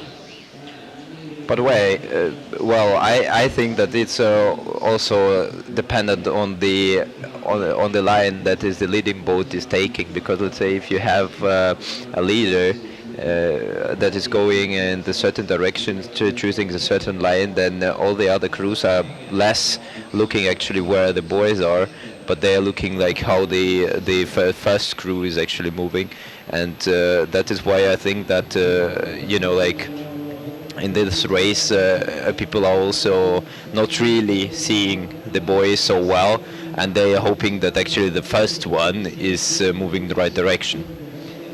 And that doesn't always happen, as we saw in the women's solo yesterday. Sometimes the leading boats can get it wrong, but New Zealand 02 now approaching that first turning point. Not too sharp, so it's just a slight extra pull on the left-hand side, and they'll be around heading towards that second one. Then Spain 03 and Great Britain 03 right up alongside each other.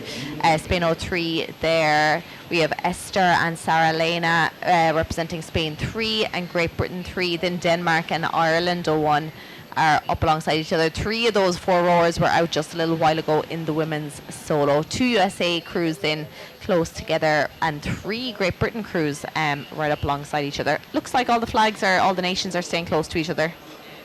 Yeah, I mean there is not such a big gap. There is just bigger gap like to the last boats, but the first pack is pretty tight, and it just separates in 2 packs. One is the leading pack, kind of the first peloton, and the second one is already just having their own race as well.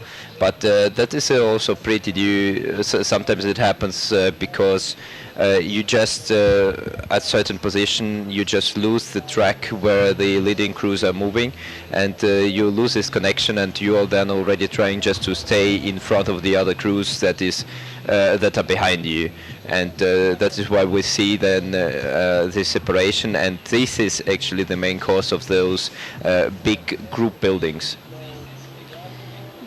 New Zealand now at about 2 lengths of clear water here across the rest of the field. We can see the wash there from the boat running up alongside them. That's one of the challenges that they have to come up against here in these coastal conditions. Great Britain 03 now moving into second position, just ahead of Spain 03. Then it's back to Denmark 01, and then the young crew from Kilorglin Rowing Club of Ireland 01 there on the right hand side of our screen, currently sitting in 5th position. New Zealand, I was speaking with Manuel Pita in the last couple of races, and we were just saying how New Zealand have come on, they've been strong in beach sprints the last few years, but they're really coming into the endurance and sending more and more athletes to these world championships. So it's great to see them travelling halfway around the world to them. Well, I think that this is the New Zealand, they are trying to build up a certain Olympic group also for the LA28 in the beach sprint, and that's why they need just crews who have experience in coastal, how to row in the coastal boats, and that is actually something that let's say Colgan Foundation, for example, are also supporting, and in New Zealand itself, and I think that this is a kind of good idea also to do, because you need some generation that are performing at this level, and build up even the training centers for beach sprint and coastal rowing. It is, and to get this experience, even though beach sprint is quite different, but to get used to the coastal conditions. Yes. Like, look at this here now, Great Britain 03 there, who are currently sitting in second position. Like, they're in a nice good position in this race, but like you can see just how tricky every couple of strokes their blades were getting caught up.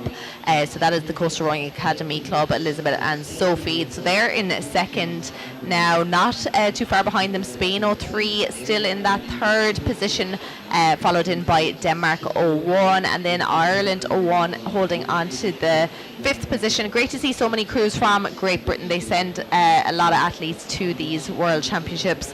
See Martha Owen and Ailes Phillips, who was out in the solo a little while ago, Andrea Davies and Bryony Jones. So much experience in those crews, and it's great to see them coming to the World Championships each year.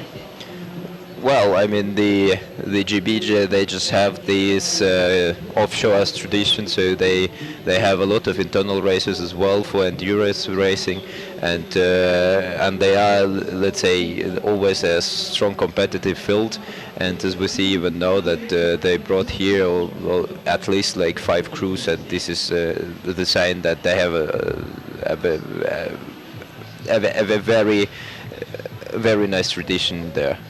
They certainly do, and we'll be seeing them again next weekend at the Beach Sprints. I'm sure they'll be doing very well. Team GB always do well at the Beach Sprints. But New Zealand around here now. Spain 03 have really moved up the field though, very close to New Zealand. New Zealand definitely don't have the lead that they have had all along, but this is the sharp turn. Nearly 180 degrees here now. Some of them, New Zealand there, taking it quite wide. Great Britain going very wide as well. Not sure if they're going slightly off course. We can see down the bottom right hand side of our screen. Spain with a good line there around. We have Ireland in the red boat just going around. But everyone seemed to give each other enough space. I think there was enough space between everyone there to get around nice and clean. At the moment we had in the picture exactly this young crew from Ireland with Horan Eve and O'Sullivan Saif. So this is the GP team. Ireland we just saw there a second ago. But we can see here GB06. I'm looking at this. I'm thinking it's a camera. Yeah, on the boat. definitely. Because the crew GB6, so that the girls from the Instagram site from Girls That Row? Yeah, Girls That Row, and probably creating also some content, like to get also like those coastal vibes and also coastal experience for the viewers. Yes, exactly. That I actually never saw, like how it looks like actually in the boat. So I always think that it's a kind of a good idea. And let's say yesterday. On Friday, from Friday races, there was also some nice footage from Joshua Watkins from Jersey Club in the doubles course, where they crashed like with the former Olympic champion Joe O'Sullivan together with his partner, and they caught it like literally on the camera. So it was like really fun watching how it happen, and then the Austrians, so the footage of the collision, like how it happened, how it looked from the boat. It was just it was just fun to see. We're seeing the top 3 boats here now. Things really tightening up at the top of the field. New Zealand just hanging on to the lead, but Spain and Great Britain right up alongside them here now. This is the crew USA 02 Next Level Rowing. We have Kelly Ann Vandermoor and Kelly Jones here, looking very tidy in their technique here, looking nice and clean even through the little bit of challenging waters. Great Britain 03 after pushing themselves into second now ahead of Spain 03, but I know both crews now are very much coming for New Zealand. Look at this now. So New Zealand are in the green boat. They are in and around. It is Great Britain on the right hand side of our screen. Spain 03 just sneaking in the inside there now. Oh, if they're not careful now, there might be a little clashing of oars. But everyone in a line now. So after that, New Zealand staying ahead of the 2 chasing boats, followed by Spain and Great Britain. Then Denmark in 4th position, followed in by Ireland. So we're looking at a close-up here now of the crew from New Zealand. You can see there the bow just being pushed by the wind, and their left-hand oars there, just the blades not even making the water there for 1 stroke. So New Zealand from it is Spain from Great Britain, but things are really closing up. It wasn't that tight all along. I mean, as we said before, this is a young crew, and and this is endurance race, so this is also something to expect, that maybe the young crew, they're not gonna have like those training hours like the others.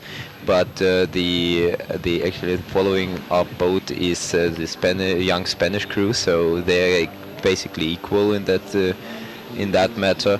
So Spanish guys, they just know how to row coastal, because they have different training centers, they have their own leagues, and it's always like if you have a Spanish crew in the race, then you have to expect that they're gonna be trying to lead somewhere, and that if the water gets choppy, then they definitely gonna be one of the crew that are mastering those conditions the best.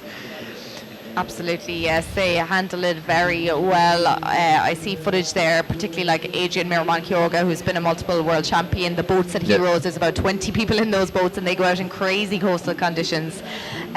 So, yeah, these conditions are not going to be challenging to any of these crews. So Spain are really trying to put a push on New Zealand, but New Zealand have responded here now and have opened up a little bit of a gap here between themselves and Spain. As you said, all young crews here. I'm sure they're gaining experience. And no matter how many years you're doing this sport, every time you go out, you learn something new about yourself, about the boat, about the sport. Absolutely, definitely, that's true. So New Zealand now into their final 1 kilometre here now, still holding off the challenge from Spain 03. Great Britain 03 now in third, followed in by Denmark. They're the leading boats, and then it's about 100 metres back to Ireland 01 in 5th position. Again, a lot of these crew, just getting maybe a bit tangled on the buoy there. Spain slowed their speed slightly, but they're off again. Particularly when you have a space like that, when nobody's around you, are you better off staying away from the buoy and not getting caught on it? I would say it's, sometimes it's there is just wave happens and it just moves you a bit closer to the buoy. So me personally, I'm always trying a bit to stay a bit away from the buoy, because it's unnecessary like collision. It just distracts you a bit more. But there are also some crews that are just using exactly this power to make a faster turn. I mean, it's like how you feel. It is all about how you feel, but yes, you cannot plan for everything that happens out there at all. You can go into the race with a strategy, but you really have to work with what conditions you are given. And if you're thrown up on top of a turning marker by a wave, you just have to adapt and go with it. New Zealand here now, after opening up 9 seconds of a gap over Spain 03. There's still plenty of room for things to change, though. At this point, there's about 750 metres to go. Denmark 01 in third position. Looks like they're after overtaking Great Britain 03 now for that third position. Ireland 01 then still in fifth. So New Zealand here, we're looking at a close-up of them. They're keeping their rate quite high. Is that something you would recommend in these conditions? Or like we saw Yannick van der Mullen earlier, very slow and controlled with her rate? Well, I mean, we cannot compare like Yannicka van der Mullen, who was concentrating on her double scull race, and I think that it was also the main intent, because it was the most competitive field as well yesterday in the women's double, and there was, I think, definitely the strategy of the Dutch crews how to get the most of the medals and how to achieve it most efficient. And yesterday, let's say in the heat, on Friday actually, on the heats. New Zealand there just losing an oar for a couple of strokes there. Let's see if Spain can respond here now to that. It's if they have seen it, if they were looking over their shoulder at the right time, they would have seen New Zealand being challenged there by that. Not sure if I'm seeing, was that a flash? Because there's a lot of rain coming in there over the water. But third and fourth position there now, Denmark and Great Britain. So Denmark really put on a push here now to overtake Great Britain. So they're your top four. Still New Zealand from Spain 3. Denmark 1 from Great Britain 3. Then back to Ireland 01, still holding on to 5th position. Then nice and close there between Great Britain 06. We mentioned Jersey Rowing Club there, Tay Le Monnier and Sarah Earls. And then USA 2 and 3. USA 2, they're represented by Kellyanne van der Mocha and Kelly Jones. And USA 3, we have Brooke Downs, who we saw on the solo a little earlier on, and Coral Kasdan, who is known for her coxing, and she won a medal last year at the Beach Sprints with the mixed quad. This is third position Denmark now, who've really pushed on through the field to get themselves into this third position here in the B finals. So yeah, it's raining out there now, but different to what we saw yesterday with the sun blaring down on us. Will it be welcomed by the rowers? Well, interesting thing also about the USA 3 with Brooke Downs. She also made this extreme endurance race that called Latitude 35, rowing from San Francisco to Hawaii in I think, if I'm not mistaken, even less than a month. And this is very, very challenging race. It's like you living like with three other girls on the boat basically for a month, and you are trying just to get further. So Brooke Downs is definitely like one of those athletes that enjoy rowing and enjoy it that much that she's even motivated to live in the boat. Yeah, not too many people are motivated, and I believe they won a world record, or they got a world record, Guinness World Record there for that crossing of the Pacific. So these conditions are definitely not challenging to her at all. I'm sure she saw some crazy conditions out there from San Fran to Hawaii. But New Zealand now holding off any challenge and coming in to the finish line here in the B final of the women's double sculls. Well done there to Lily Curnow and Tegan Negus of New Zealand Rowing. Held off any challenges there with a time of 20:51.41. Spain 03, as you mentioned, that young crew there doing really well. Tried to challenge New Zealand but held on to second. And then Great Britain and Denmark are one. We'll just get clarification of official results there in a second, but top four boats there coming through. So Denmark 1 or third, Great Britain 03 fourth, just passing that finish line. And then it looks like it will be Ireland 05. Then I think they held off any challenges from any crews. So representing Killorglin Rowing Club, Sive O'Sullivan and Eva Horan there, fresh off their win in the women's quad B final a little while ago.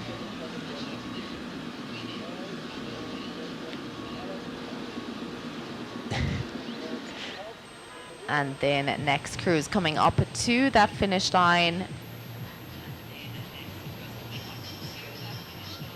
That's Ireland 01 we're seeing in the red boat.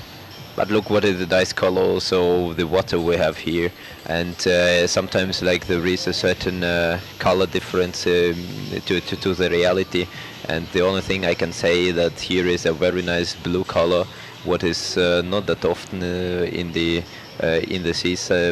Let's say a bit more in the south of Italy you have already greenish one, but here you have a very nice colors of blue, turquoise, and like very, very beautiful sea we have here. Yes, absolutely. It is absolutely beautiful here in the port of Genoa. Ireland 01 fifth, Great Britain 05, and we see the two USA crews. It was USA 2 finished there in 7th, USA 3 who are just in our view there now, finishing in 8th position. Nice sprint here finish. It's great to see crews just really racing right till the end there. We have crews from Switzerland, Netherlands rounding out this B final of the women's double sculls. So here we are at the results. So first place New Zealand 02, we've Curnow and Negus. Spain 03, Aranez, Budez and Burcarrier. Denmark 01, Keller and Robbins.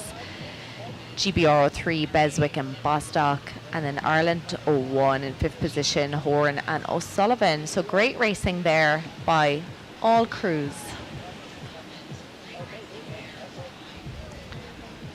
That rounds out race number 4 of the morning.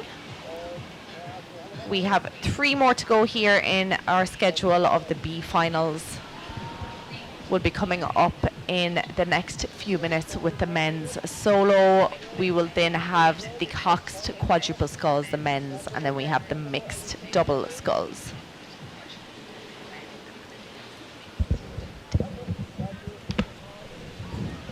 So we're looking at the start line here of the men's solo. But you see, that's what we were actually also talking about, that all the crews are trying to gather up on the outer buoy. But this is sometimes it's a bit also challenging if it's a bit too early you at the start line, because if you, let's say, the last crew that is on the outer edge of this field, then it's most probably you're just gonna be washed away by the waves and by the wind outside the starting line and you will have to adapt, and as you see, the boats are just getting more dense next to this to the outer edge. So Yuri, thank you so much for joining me for that. You may be back to me later on, I think. I appreciate all your support through all these races, and I'm going to welcome my next guest commentator shortly, but we're off in the start of the men's solo here. You can see how bouncy it is and how tricky it is to get off to a fast start here. Lots of them bunched up on the far side of the start line, but I'm delighted to be joined. David Hussey, fellow Irish person, next to me here again. How are you this morning, David? Good, Niamh, how are you? We just see the men's solo starting off. I think that was our target yesterday. Can we get to the B final? Getting to the A final was definitely not going to happen, but can we get to the B final? But if we can't get to the B final, we'll just sit here and talk about it, I guess.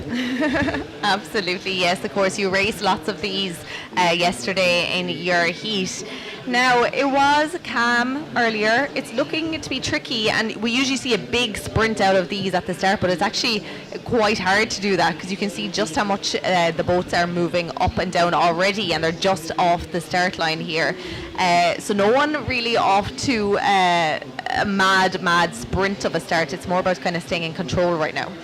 Definitely, there's a lot higher swells there today than there was yesterday. So, like you say, for the start, it's okay to be doing, high stroke rate for the first 100 meters, but you definitely would want to get your rhythm early and try and get a system of rowing going through the swells.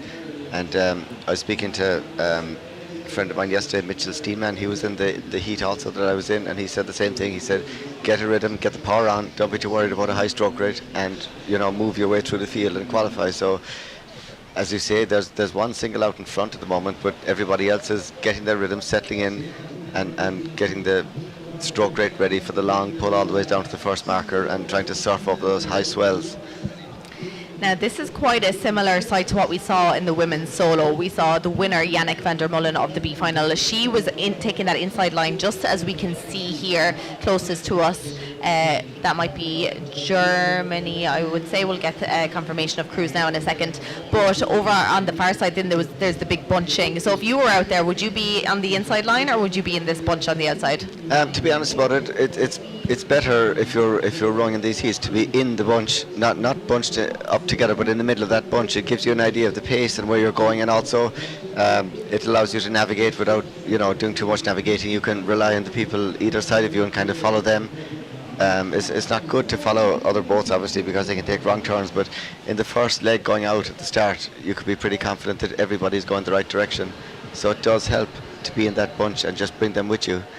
Yannicka was in the A final, in the heat yesterday, but it was a very, very fast heat, former world champion, so obviously she took the inside line by herself. Very good navigator as well too, but definitely on the inside line we can see there's already a big gap opened up, maybe 5-6 lengths already at the start of the race. There is absolutely big gap here between these rowers. In the mix here today, we have Ali Hassan of Egypt 1 representing Madi Sports and Yacht Club. He joined me here in the broadcast box as well yesterday. He was disappointed to miss out on that A final as well, but he'll be one that'll be hoping to be in those top few positions. Here there was 18 in the A final yesterday, so these rowers are going for places 19 to 36. But nice start here. Things definitely opening up here in the middle of the field here, or over on the far side of the water. But one sculler definitely out right in the lead. We're trying to figure out who is who here. we're just deciphering who's who. It's difficult in the big swells to see who's who, but it looks like Germany. Is it France is out in front? That's Germany, Germany out in front. Yeah, so that is Malta Hein there. Also in the mixed double category. He was in the B final last year as well, finishing 5th at the World Championships. Here he is leading it out here. So he seems to be well used to these conditions, and he's just staying very much in control, doing nothing crazy at this point. Yeah, we can see him there just having a quick look around just to make sure he's on the right track. And it looks like Azerbaijan appears to have taken a solid second position just in behind him. and second and third is pretty tight, all right, but it looks like Azerbaijan is holding that length, and like you say, not a high stroke rate, just doing enough to stay in position because rowing conditions are difficult. There's not a very strong wind on the course, but there definitely are high rollers there going through as the boats are passing through to the first mark. So we have a clear leader out in first place, but definitely second place is very tight, and second, third place is very tight, but out in front is Germany, and rowing very strongly, very solid, good rhythm, and keeping an eye over the shoulder to see where he's going as well at the same time. And it looks like Azerbaijan is taking up second place, but under a lot of pressure from about 6-7 scullers fighting for that second place. Yes, they are fighting it out. Another impressive rower from the heats that just missed out on a spot in the A final was Spain 0-2 there from Barcelona. We have Gerard Andro Galisa. As you said, Azerbaijan there, really long strokes, big long lie back, really slow on the recovery, taking the time to allow the boat to move. And I've spoken with the guest commentators throughout the morning, so a lot of them will know that either the bow wants to be out of the water or in the water, and you can see the big long lie back. So they're pushing their weight, their own body weight back so that the bow kind of stays down. And that's the difference really between those experienced coastal rowers who are out in all sorts of conditions and the ones that are maybe a bit more newer to it. Yeah, if you get it right on that long stretch, the first mark, you can really conserve energy on the way out. Get your position, consolidate, and use that long levering stroke to stay in your position rather than trying to push it hard and maybe using a lot of energy that you might need on the way home. But we can see there for second place, there's a big challenge there coming in from Canada on the outside of the Azerbaijan too. So first marker coming up for Germany, no problems going around that. And he'll be taking a quick look just to make sure that he's got the right track for the all-important second mark, which is a pretty tight turn. First one, not so tight, just skimmed past it. And I think very good navigation there by Azerbaijan, who just got himself on top of a swell there and surfed around the buoy rather than having to lever his way around the buoy. Now I think things are going to get interesting here now because we have about 10 boats coming in to that marker. Now they're well spaced out. They've navigated it well coming in into this angle. So it's not too sharp a turn here, and it looks like boats have positioned themselves well here to keep out of each other's way, which is tricky when there's 10 boats up on top of each other like that.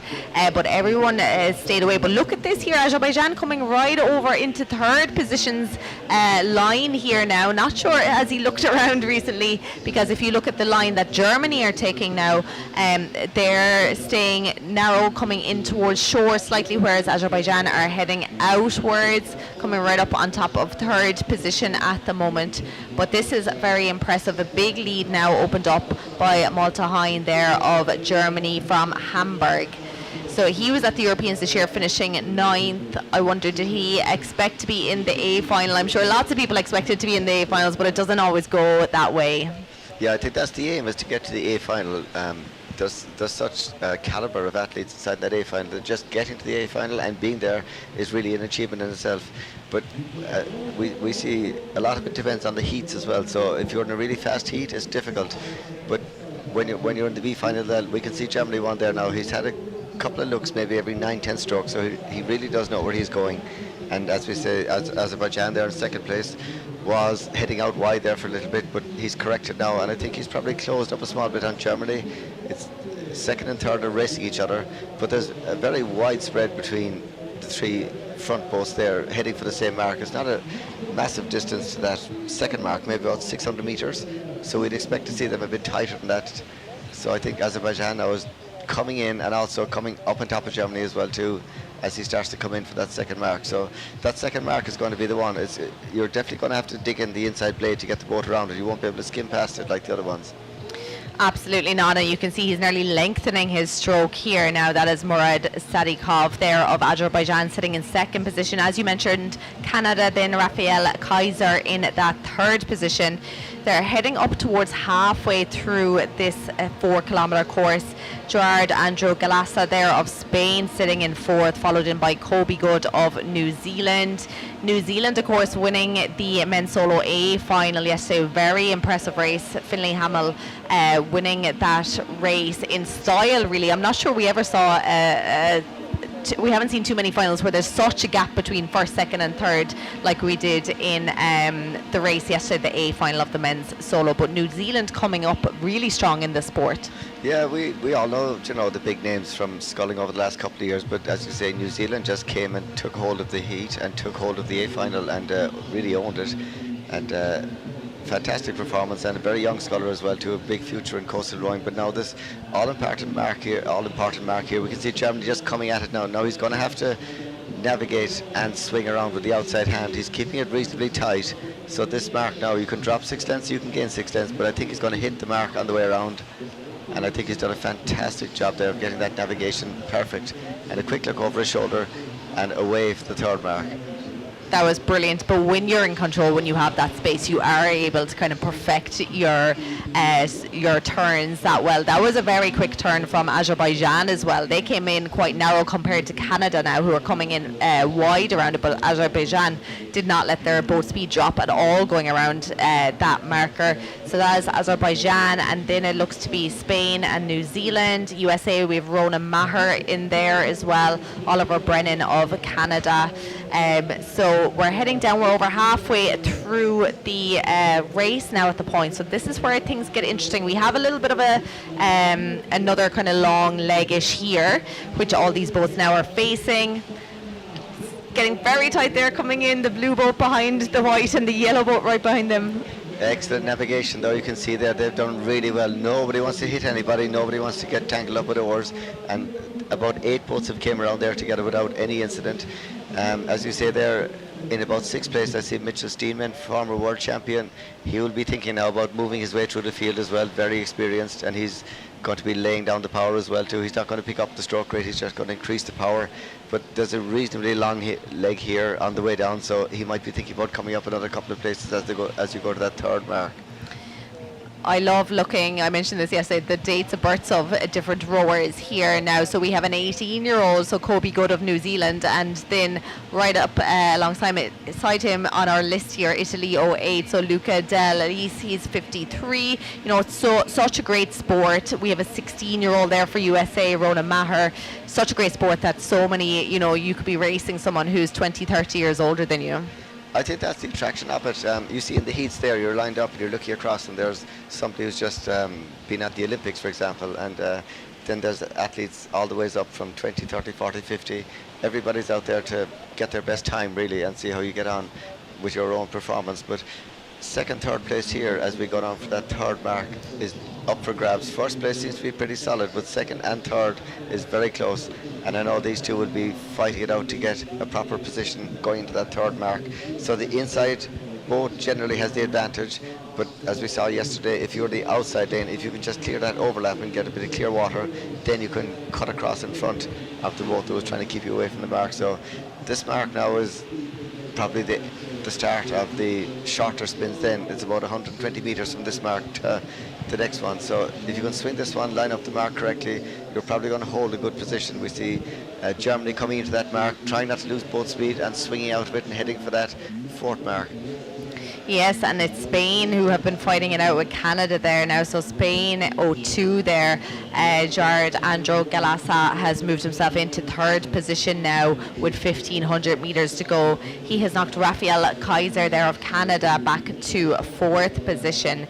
So things starting to change. Italy 04, then Tommaso Villanello there in that fifth position. Again, we're seeing a big bunch coming in. Let's see if they can stay as clean as they did earlier in the earlier race. And we saw yesterday in the A finals, like how in this stage of the race with only, you know, the last 1,500 meters to go, how things change so drastically so quickly.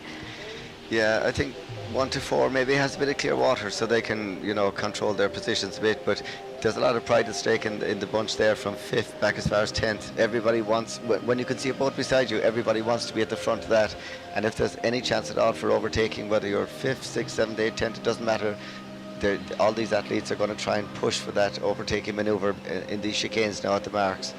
So we can see there Azerbaijan having a quick look to make sure he's going in the right direction. It's about, I think, about 120, 130 meters. Germany has navigated fantastically and continues to do so. It's just a case of staying in position now, making sure you're going the correct direction around the marks, which he's doing. He is absolutely nice turn there by Malta Hein of Germany. And Azerbaijan just gone around that marker turn as well. Murad Sadiqov there. We're seeing Germany still looking really very much in control here now. Very important when you're in the solo to look over your shoulder regularly, particularly when it's any little bit windy, because you might think you're looking or you're navigating the right direction, and within a second you could be pushed a little bit off course. So it was interesting yesterday, we were seeing people look over their shoulders every 2 or 3 strokes, whereas Malta Hein here is rowing for about 20 strokes and then having a look. But he's doing pretty well here, staying very straight.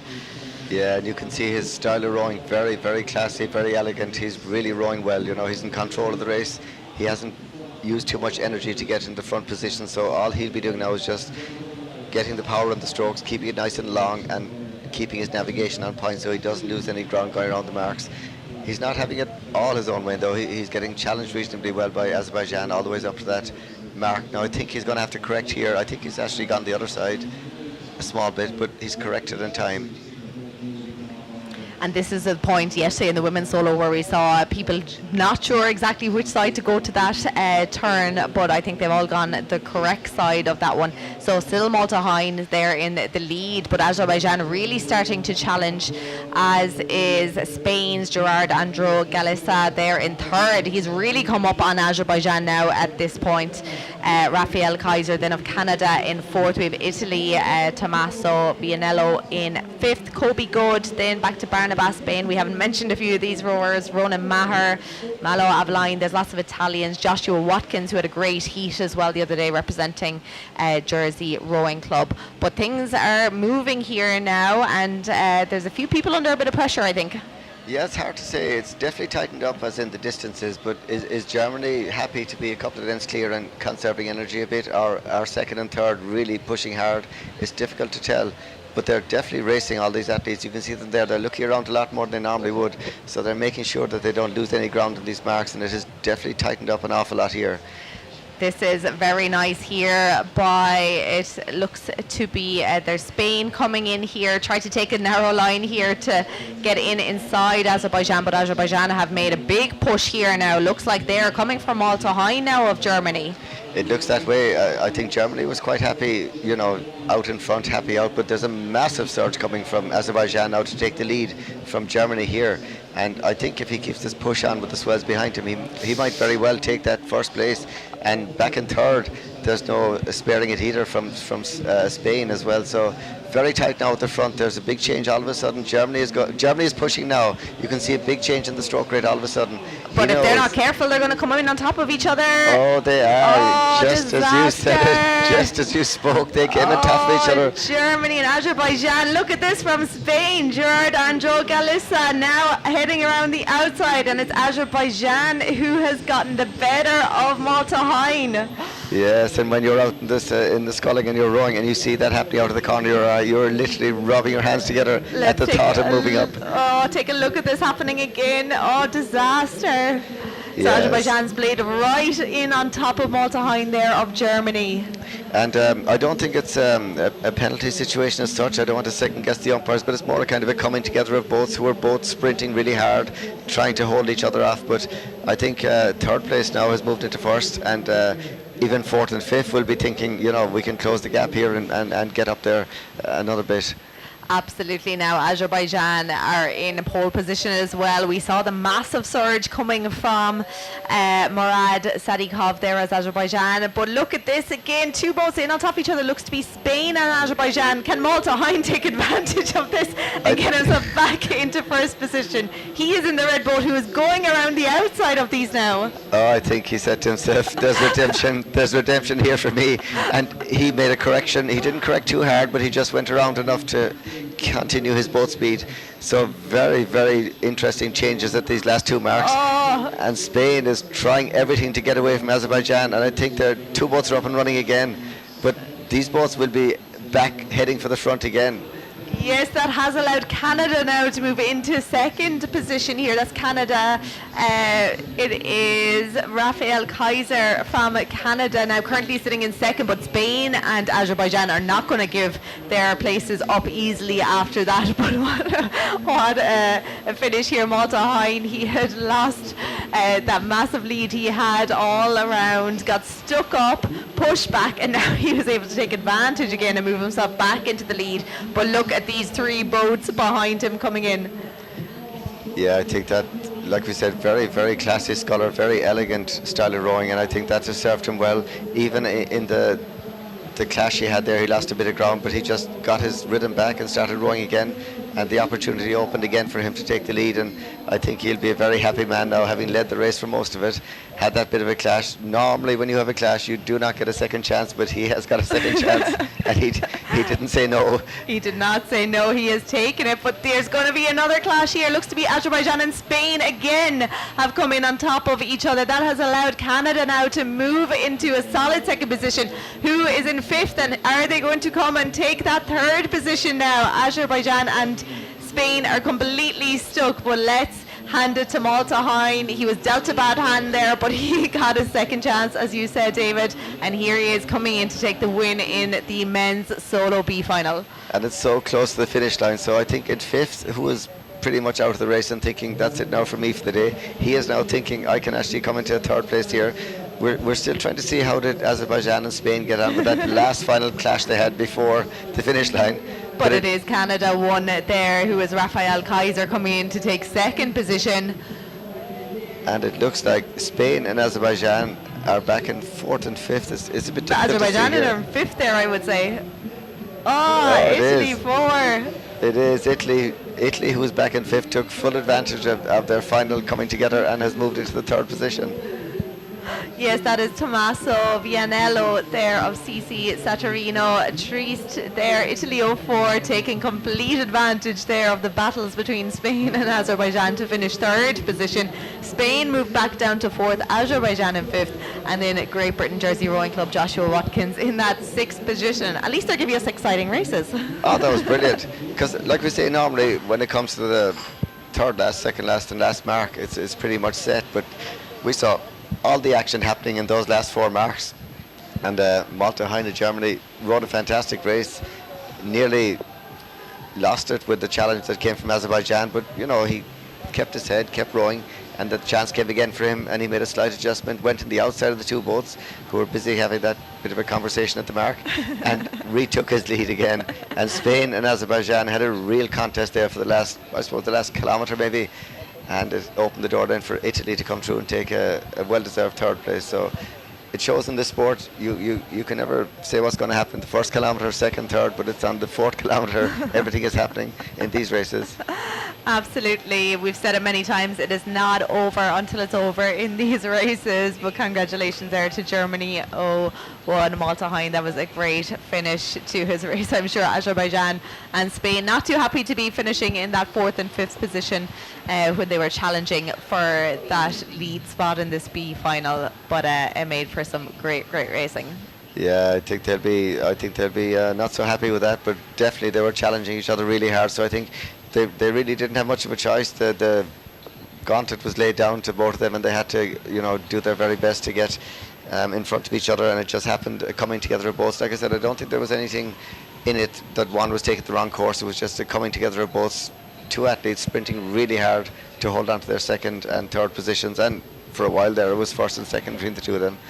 Yes, and we're seeing the official results there now. So Malta Hine of Germany won in the lead.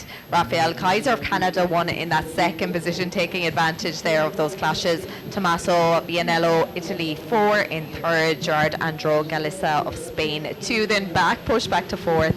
Murad Sadikov, who had such a great race all the way around. Azerbaijan is in fifth, and Joshua Watkins there in sixth position. So that was a super race there in the men's solo. We have two more races to go this morning in the B finals. Next up, we're going to have the Coastal Men's Coxed Quadruple Sculls. So second last race of the day. We have 13 crews competing.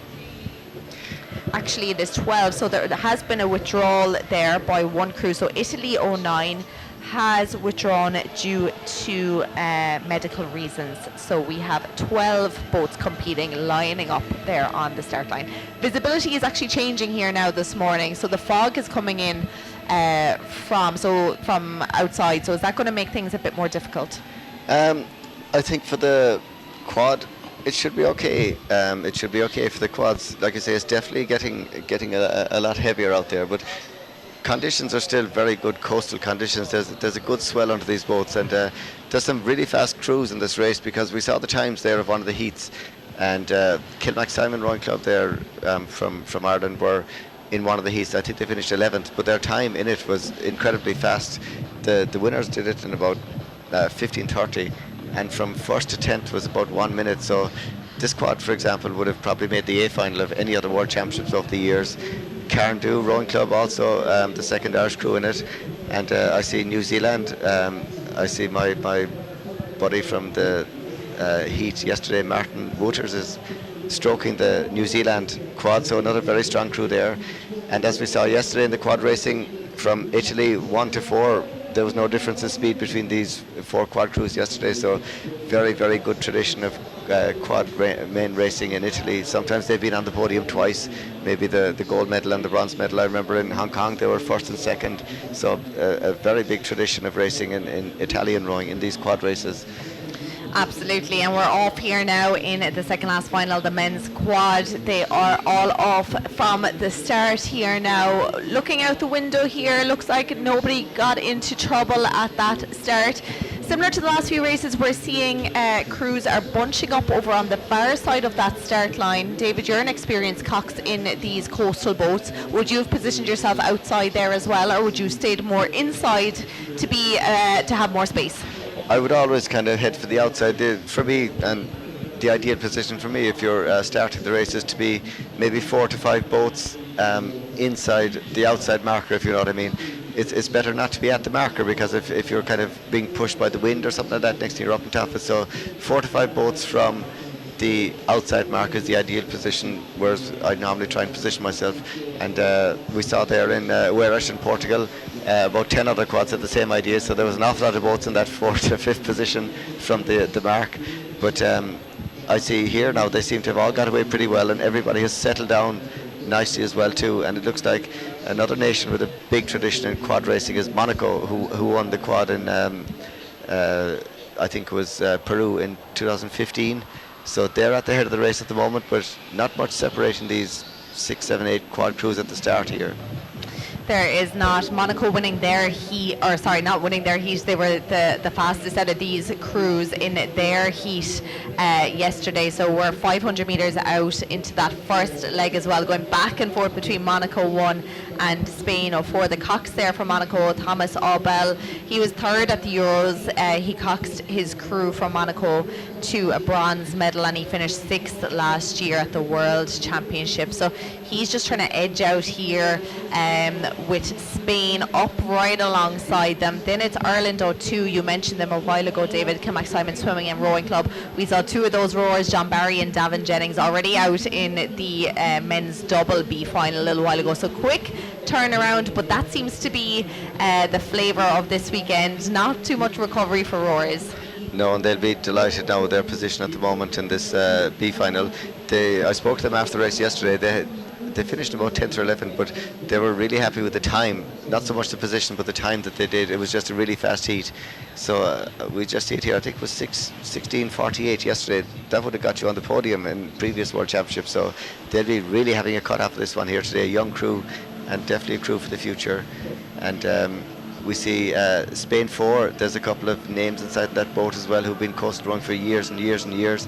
I see an old comrade from back in other races, that Alfo Ferrer Marin, very, very experienced coastal athlete, does the double as well too. So they know how to get in front and they know how to stay in front, Spain 4. So they'll definitely be challenging for the lead, as they are at the moment with Monaco 1.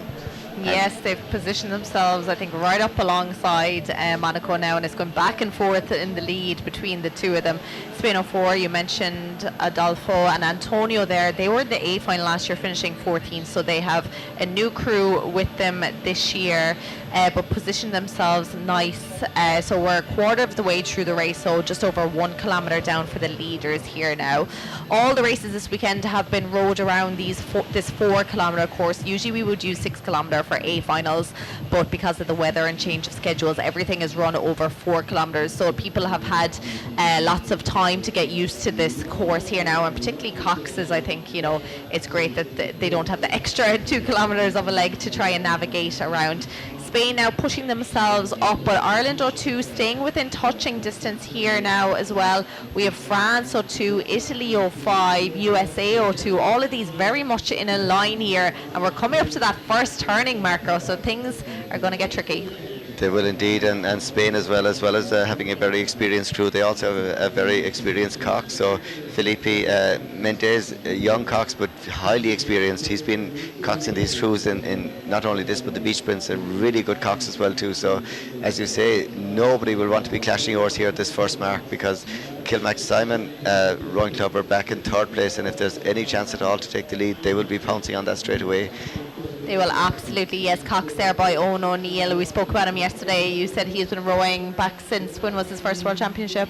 I think Owen has been there since the start of it. He's been in the solo. He's been coaching crews. Fantastic coach, fantastic inspiration to these athletes here today, and coxing here today. So we see them going around the first mark now pretty cleanly.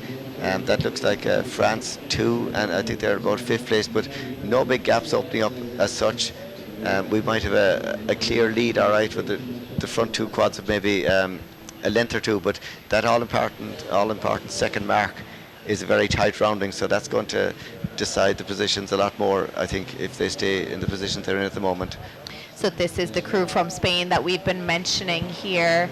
Lovely long lie back. We're seeing that from a lot of crews here, and particularly on these legs. They're staying quite short at the catch here, but they're sitting in 3rd position at the moment. It's Monaco who are leading it out. Ireland 02 have pushed themselves into 2nd position. Italy 5, then back in 4th. France 02. Then we have Ireland 01 there as well, sitting in 6th position, representing Carndoo Rowing Club, and USA 02. So as we pan out here on the cameras, and just to mention that we don't have drones at the moment due to the rain and the visibility and conditions that are out there at the moment. So Monaco here from Ireland and Spain as we head towards that 2nd turning marker.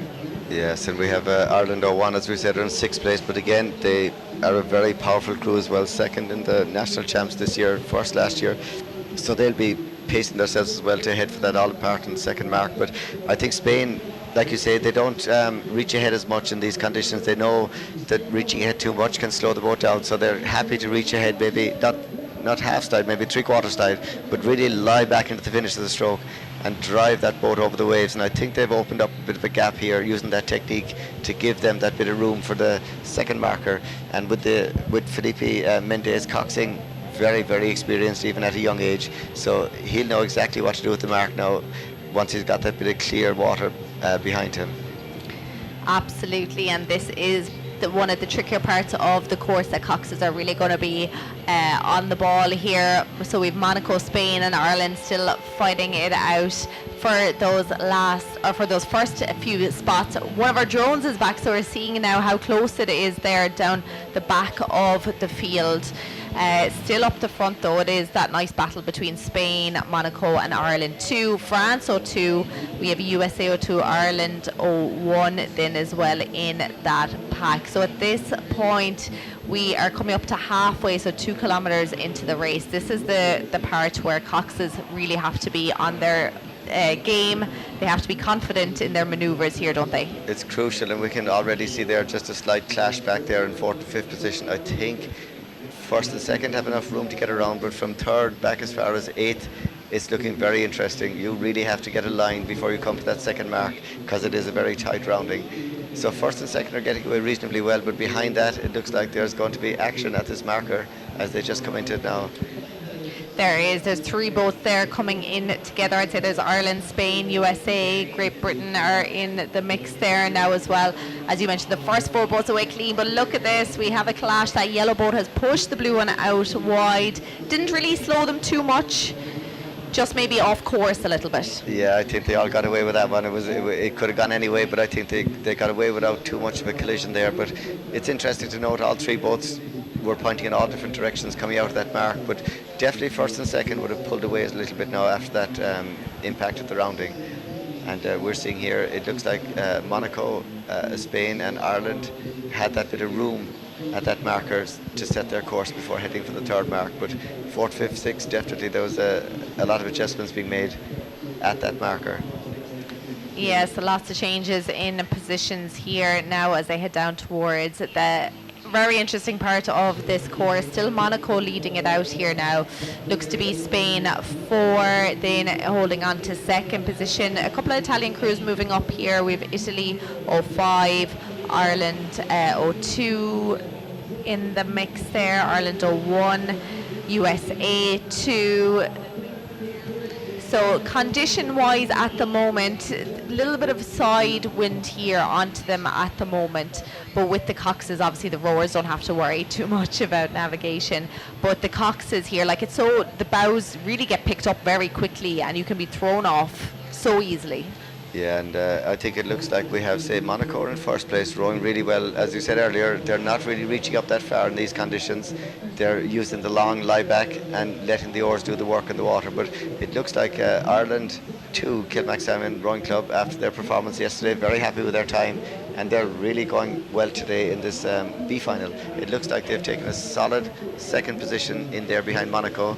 Again, Monaco, no issue there with that rounding, clean around it. And Kilmacsalmon also will be coming in behind them in 2nd place, very clean as well too. So 1st and 2nd appear to be consolidated. But back there was a very tight bunch of boats from 3rd back as far as 8th contested that last marker. And we see they've probably opened out a little bit from each other to give themselves a bit of breathing space. Yes, indeed. Spain 4 back in 3rd now. Italy 5 in 4th, and Ireland 1 have moved up into 5th position now, followed in by France 2 and USA 2, who are coming in together here now. Let's see if they can stay away from each other. Going by the lines, it looks like they have enough space, but France going a little wide. USA are going to try and cut on the inside. Is it going to work though? I'm not so sure. Oh, very tight. I think they just about avoided each other's oars on that manoeuvre there. Ireland 1 have moved up into 5th after that last impact at the rounding previous, so they'll be very happy with that. But definitely Monaco are clear out in front, and Ireland 2, Kilmacsalmon Rowing Club, going very well in 2nd place. And I think it's Ireland 1, or that yellow boat that we spoke about at the previous mark. They've moved into a solid 5th position. And we're just seeing Monaco here now. They're consolidating their lead now, and they know all they have to do now is just make sure of the marks, clean navigation. They're rowing really well, so it's going to be very hard to row this crew down the way they're rowing at the moment now. The stroke rate is pretty high as well too. You say that, but things have changed so much in the finals in that last part of the race, so anything can absolutely happen. Monaco in the lead. Ireland 02, we have to mention that they won the Irish Championships for the one design rowing, as we call it, or traditional coastal rowing in Ireland. So this crew have been together and they've been training as a crew, as a 4, with a cox all year really, and that is surely standing to them now, having that experience together. Oh, definitely. I'd say after yesterday's performance in the heat, I'd say they're really going for it today now in the B final, and this is the crew for the future. Like we said, 2 of them I think are only 18, maybe 19, just out of juniors, and they're having a fantastic row here today. 2nd place in behind the Monaco crew, who are, as we said, Monaco have a huge tradition of coastal rowing, world champions in this category as well as in the men's double. And we see Kilmacsalmon now coming into that mark, very well navigated, no drop in boat speed coming around. I think they were able to take it that little bit wider, which meant they could afford not to drop speed. But in 3rd place now we see a tighter turn, which is difficult to maintain the boat speed. Yeah, you can see the boat really slowing down there from Spain 04 there from Malaga. We have the next few crews now coming in. Ireland in that yellow boat, Ireland 01, flying in, not slowing down at all, coming right up onto the stern. We're getting a close-up there of Kilmacsalmon, Davin Jennings there in the stroke.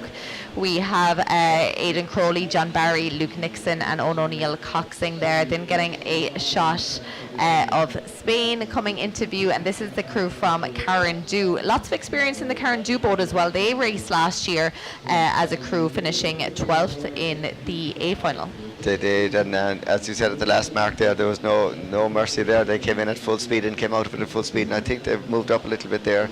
We see Rory O'Connor there on the stroke seat, international athlete, and a very, very powerful crew there by Carindoo Rowing Club. But definitely Monaco are rowing very well out in first place, but they have to, because there's a lot of pressure coming on from behind, even though they have a couple of lengths of a lead. But the boats in second, third, fourth, fifth, they're not letting them get away with it either. So very well rowed there by the Monaco crew as they head now for the last couple of marks and going for that finish line. And second place, Kilmac Salmon Rowing Club, they will be absolutely delighted with this performance here today, and they'll be saying to themselves, right, all we have to do now over the winter, train harder, train harder, train harder, and get into the A final next year. Absolutely, and it's within their reach for sure. So Monaco still leading out from Ireland 2, Spain 4 holding on to third position. I would say Ireland 1 are the ones to watch, going by the speed that they're going around those turns. They might be looking for that fourth position, trying to get that in their sights from Italy 5. Then back the field a little bit is USA 02 in that sixth position. They're representing next level rowing. Then we have France 2, Great Britain 2, we have Malta, New Zealand, South Africa, France and Italy 09. So they're the first two boats gone around. Third position there, just going around that yellow mark, it is Spain 04. Italy 05 holding off the challenge from Ireland, but look at the speed here now again. Italy 5 just slowing down slightly. How fast are Ireland going to come into this? Yeah, I think Ireland 01, they have a serious amount of power inside that quad, and they have gained at that mark again. So even though it's coming to the closing stages of the race, they'll definitely be thinking about, well, we're fifth, we can definitely be fourth if we can put on the power here coming for the finish. So we're just seeing the Monaco crew coming over the line now. Their high stroke rate has allowed them to stay in front, but I think they needed it to stay in front. There's a lot of pressure coming on from behind, and Kilmac Salmon Rowing Club are coming in second place behind them. They're sprinting for the finish as well, so everybody now is turning it up to the last 300, 400, 500 metres. They absolutely are. These are finals at a world championship after all, so people are racing them as if they are racing for medals here, but here we are racing for places 19 to 30. So here we have Monaco 1 representing Société Nautique de Monaco. They have led it out from the start, and as you mentioned, the stroke rate, they kept it up right the way around. You can see a few pain faces there, particularly in that stroke seat, but here they are coming into their final 10 strokes or so to take the win in final B of the Coastal Men's Coxed Quadruple Sculls. Oh, they have. They've had a tough race. You can see it there. Like, they're really maxing it out there coming for the finish line. And I suppose the question is now, can Ireland 01 put on that sprint and take the fourth place? I think Ireland 02 in second place have done really well around this course, and they're delighted with their finish here today, and a very fast time as well. But we look back to fourth and fifth, and we will wonder, are Ireland 1 able to put a push on the sprint on there and take that fourth position? That's Ireland 02 just coming in second position. Davin throwing the head back there after a great race there. Solid time as well in these more challenging conditions. Then in that third position, it is going to be Spain 04, the crew from Real Club Mediterráneo de Málaga, finishing in third position there. Followed in by, it looks like that Ireland weren't able to quite catch Italy 5 there, so Italy 5 holding off any challenge there from Ireland 01, coming in fifth position. Yeah, I think Carindoo Rowing Club representing Ireland 1 sprinted as hard as they could, but Italy, of course, decided that they weren't going to have any of that, and they put on their own sprint as well. We see a bit of footage there of Monaco absolutely delighted. Decided not to use the boat to come into the shore. He was going to use his own power to swim in. So you can see what it means to this. I don't know who's going to be left inside that boat to row it. I think it's going to be the Cox on his own if they keep jumping in like that. But delighted with that performance, and it shows you what it means to win the B final, let alone to be in the A final, the calibre of crews that we see now in A and B finals. Exactly, it is amazing. So USA 2 there coming in sixth position, followed in by France 2, who had a nice race there right around the course. and that is rounding out the second last B final of the day. Last few crews now just coming up to that finish line. We have Malta, we have Italy, we have South Africa, New Zealand, and Great Britain, composite of Coastal Barbarians and Jersey. And other names there, Tim Fairmore there, Coastal Barbarians and Jersey composite there, someone we see all the time at all these World Championships. Yeah, these are fantastic crews well too. Sean Sinclair, he rode in the double with Tim in Hong Kong, and Ricky, as well as we know, he's been on the coastal rowing circuit for years and years, so they'll be very happy with this performance as well too, to be out here rowing in the B final.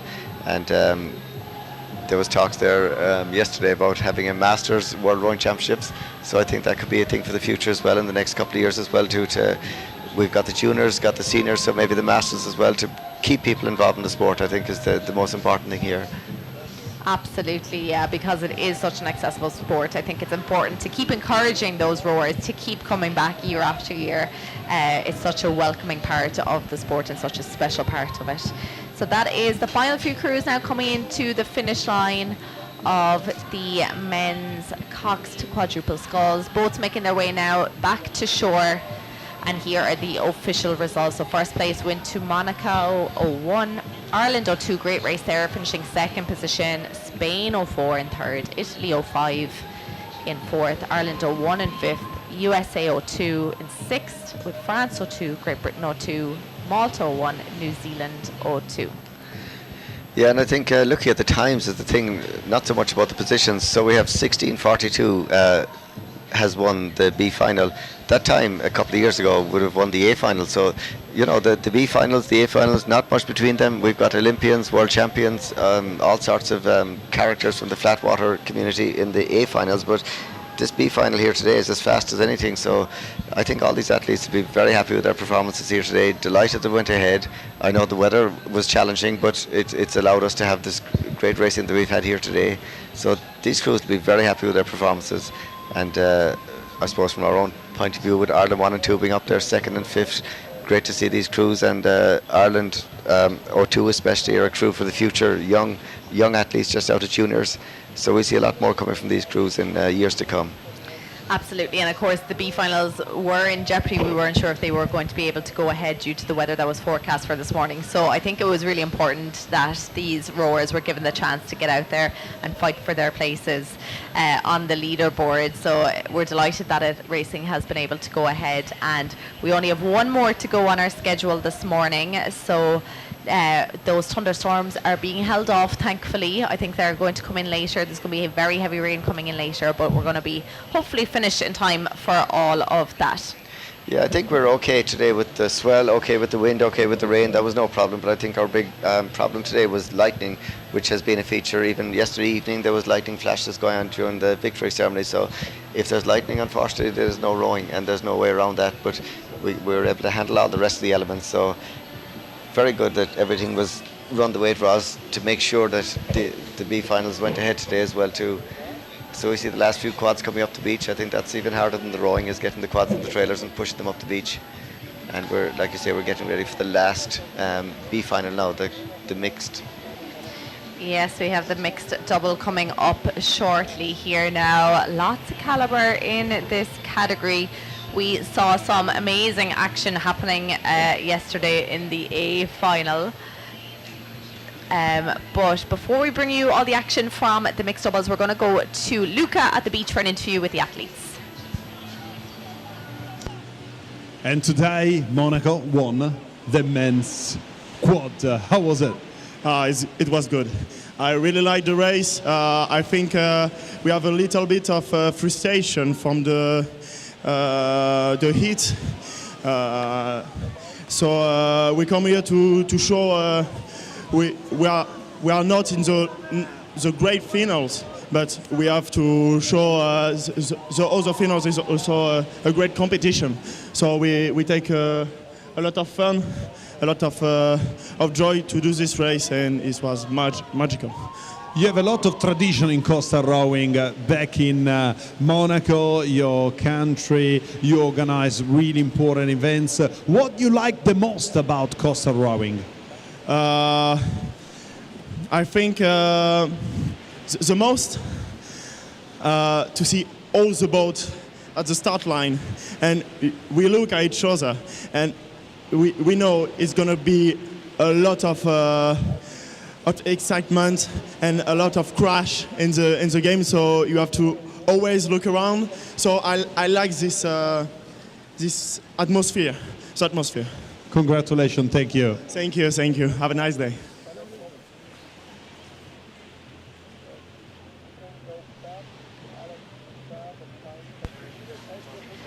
We're back here now, gearing up for the final B here. It will be starting in just about 5 minutes or so. It is due to go off at 12:15 local time. So we have 18 boats competing in the mixed double sculls. Now this category yesterday, the A final, brought us so much action. It was such a great race, and those who we thought were going to be on the podium ended up not being there at all. But we are going to have a look at some highlights from this morning's racing first of all, before we gear up for the mixed double sculls. So this was the start of the men's quad. Lovely start by Monaco and Spain. They were out ahead at very early stages. Monaco then just kind of took off and started opening up a bit of speed. Ireland 02, then Kamak Simon stayed within touching distance of those leading boats. This was one of our first crashes that we saw here, and I think Ireland 01 then took a nice advantage at that turn and put themselves into 5th position. Monaco with a very high rate all the way around. Of course, this is fast forwarded, so it wasn't that fast, but they were up around 36, 38, pretty much all the way around that course. Ireland 02 then put themselves in a really good, strong position in 2nd place. We're seeing them there, Kamak Simon Rowing Club, and they were coming for Monaco with every stroke, but Monaco were able to hold off the challenge from Ireland 2. Then it was Spain then who came in, Spain 04 in that 3rd position, and we can see Monaco how happy they were to win a B final with such a great time. They even went for a little dip afterwards. I hope they made us back to shore okay. But that was the very exciting race of the men's coxed quadruple sculls. So next up, the mixed double sculls. The boats are out on the water. They've been out there with the last 20 minutes or so warming up. They're just staying back from that start line now. Well, I can see out my window about 2 of the boats are up at the start line. Everyone else seems to be hanging back right now because there's still about 3.5 minutes or so. So the 3-minute hooter hasn't gone yet to start the starting sequence, but that will be getting going very soon. Lots of big names here in this race, and this is our start list. A few people to pick out there. Canada 01, Aubrey Oldham, who was here with me in the broadcast box yesterday, joining Sarah Pigeon there. They're always very strong in this category. We have a couple of Italian crews there on our list. France have 2 here. New Zealand have 2 in this category as well. We saw New Zealand getting a bronze medal in the A final yesterday in this category. Spain always very strong as well in the mixed doubles.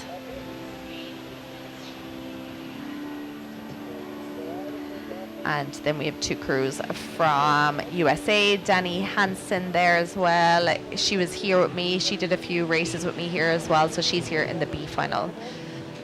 So, Manuel, you're back with me again for the final race of the day. Yeah, final race of the day and final race of the World Rowing Coastal Championships. And Royal Race, there are some really strong names here.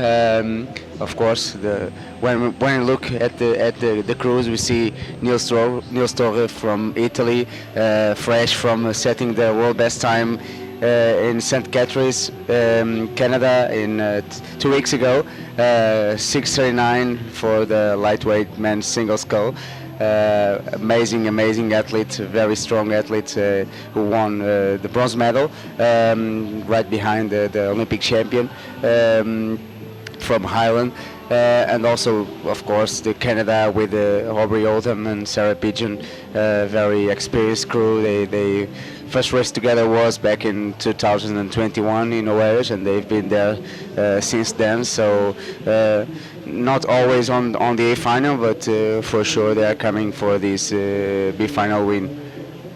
Yes, absolutely. It's very important to make your mark even here in the B final, and I'm sure everyone on the water here is very happy that this race was able to go ahead today.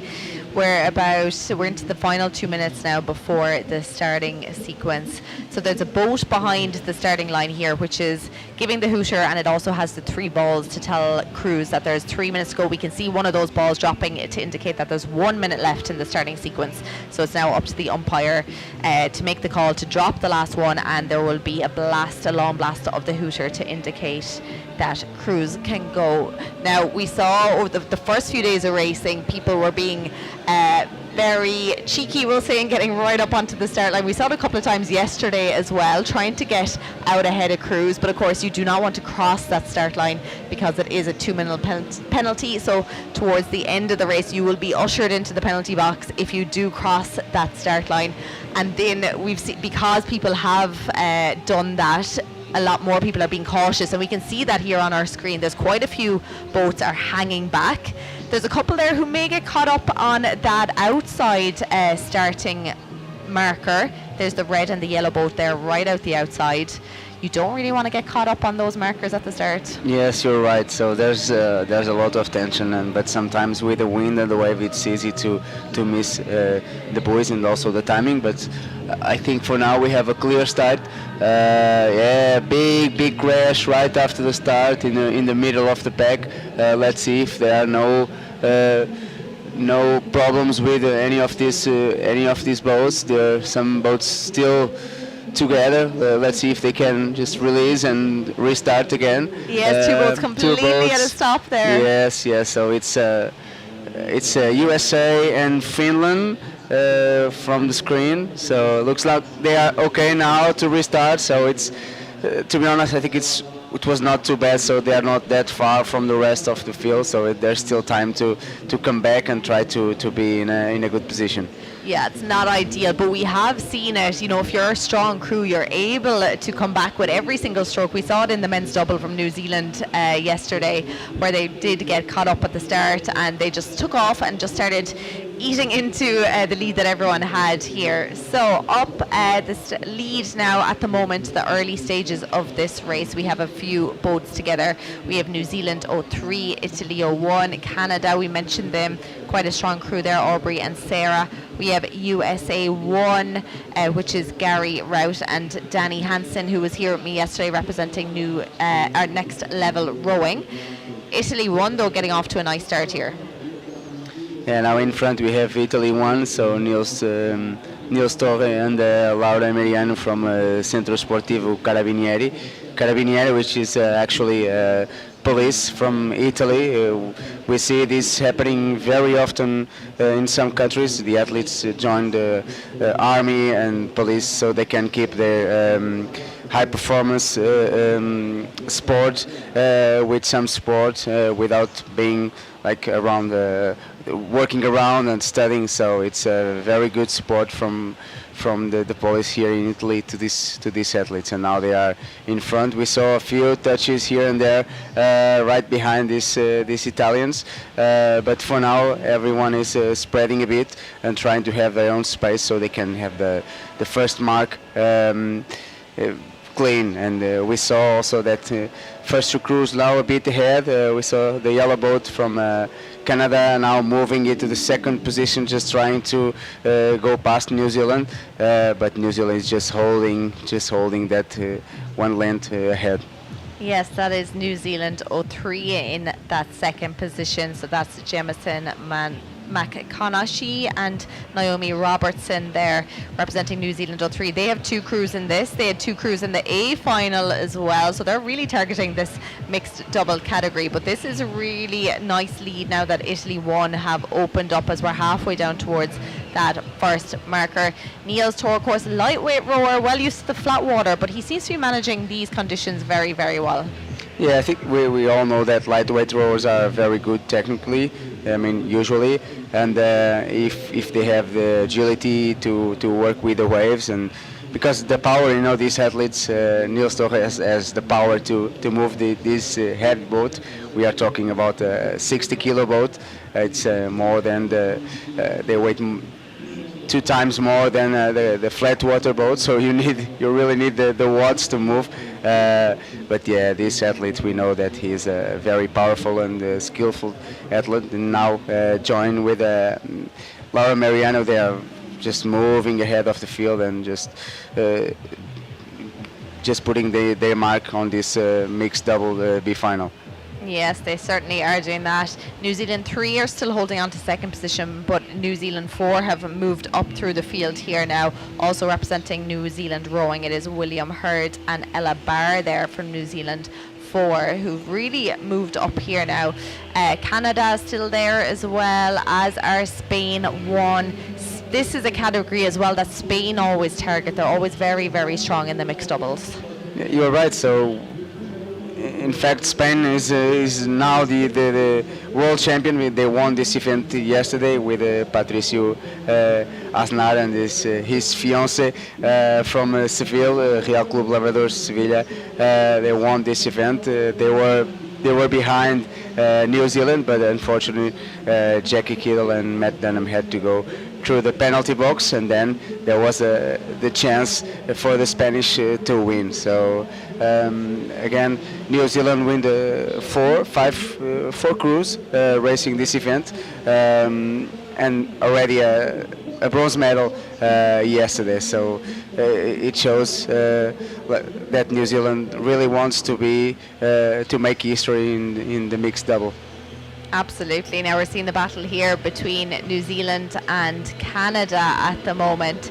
So Canada, they're representing Dawn Rowing Club, Sarah Pigeon and Aubrey Oldham.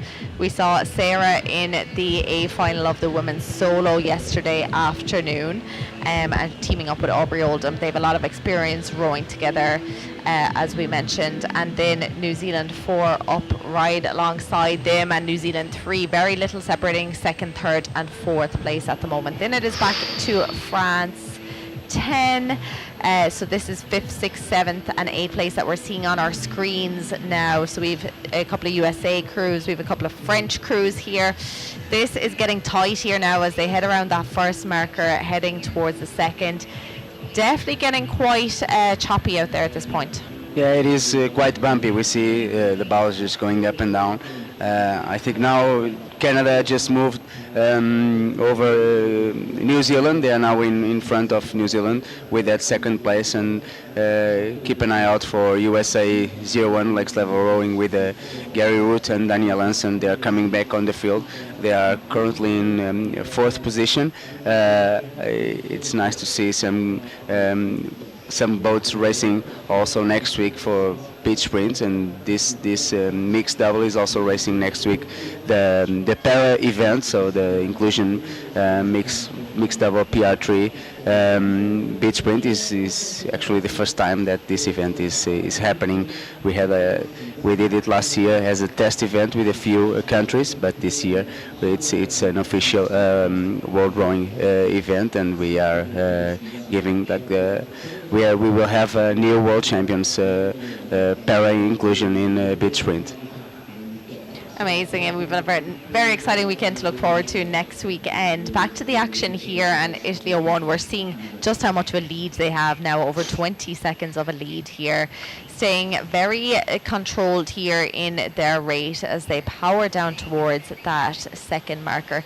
Canada, as you mentioned, overtook New Zealand 3 there at that last marker. So Canada now in second position, New Zealand 03 in third. Then Spain 1 currently in fourth position, Club Remo du Mino, and then New Zealand 4, that's William and Ella, they're back in fifth position. But really, like 20 seconds of a lead is quite a lot at this stage of the race. Yeah, it is, and they had this lead after the first turning point, so they really had a really good start. As we keep saying, it's really important to have a clean and fast start, just to make sure you have your own space. And and so for now it's 20 seconds. Let's see if they can have a bit more throughout the race. But we saw that Canada is not free of charge from New Zealand. They lost the second place position, but that feels like they are coming back a bit. So the stern of Canada is not far from that bow number 132, and we saw the bowman from New Zealand just looking right, just to make sure that they were close enough, and probably they are trying something before the next turning point. Yeah, ideally you would want to get it out in the lead here at this point ahead of Canada. Canada are responding though here to the challenge from New Zealand and just getting themselves ahead here now, opening up a little bit of clear water. So they're going to want to stay in that position. But we're already at that second turning marker here for Italy 01, who took that nice, they had plenty of space to go around to decide exactly how they wanted to approach that turn, and they're already off now. So another bit of a long leg before we enter into the chicane. So next it will be Canada and New Zealand coming in to that turn. Let's see if Canada have held off the challenge. Looks like they have, and opened up a little bit of water, but three boats very close together. So it's Canada from New Zealand, Spain coming in right behind them. Oh no! Yeah, that's it's interesting to see different approach to from different crews. We saw Canada; they were well in front, and they had to stop the boat to turn, and New Zealand preferred to keep rowing long and with both sides, and so they didn't lose any speed. So that's why they had a small crash there, but luckily it was not too bad, and they just kept going. So yeah, it's sometimes different approach doesn't mean that. And then we saw that there was another crash happening at this sharp turning point. As we said, this is probably the most difficult one from the whole 4K course. So we're seeing here on our screen now New Zealand, Canada and Spain here battling it out for those second, third and fourth positions. It's Canada still with the advantage here. Aubrey and Sarah there. New Zealand right up alongside them there on the right hand side, but Spain 01 now moving into the middle of them. So again, before the chicanes come up, you're going to want to get to that marker ahead of these other two boats, because there's a lot of turning markers coming up together. But here we have the leaders powering it out. That's such a nice position to be in. Really aggressive finish there by Niels Tor. Yeah, it's like we all know that it's a very Italian style, always very aggressive with the finishes, the high stroke rates, and this crew is not different. So they know they are in front, they know they are leading with a good distance, but they just want to keep going more and more, because they know that the danger is coming, and if anything goes wrong, they have enough time to react and to make sure that they are not in a bad situation.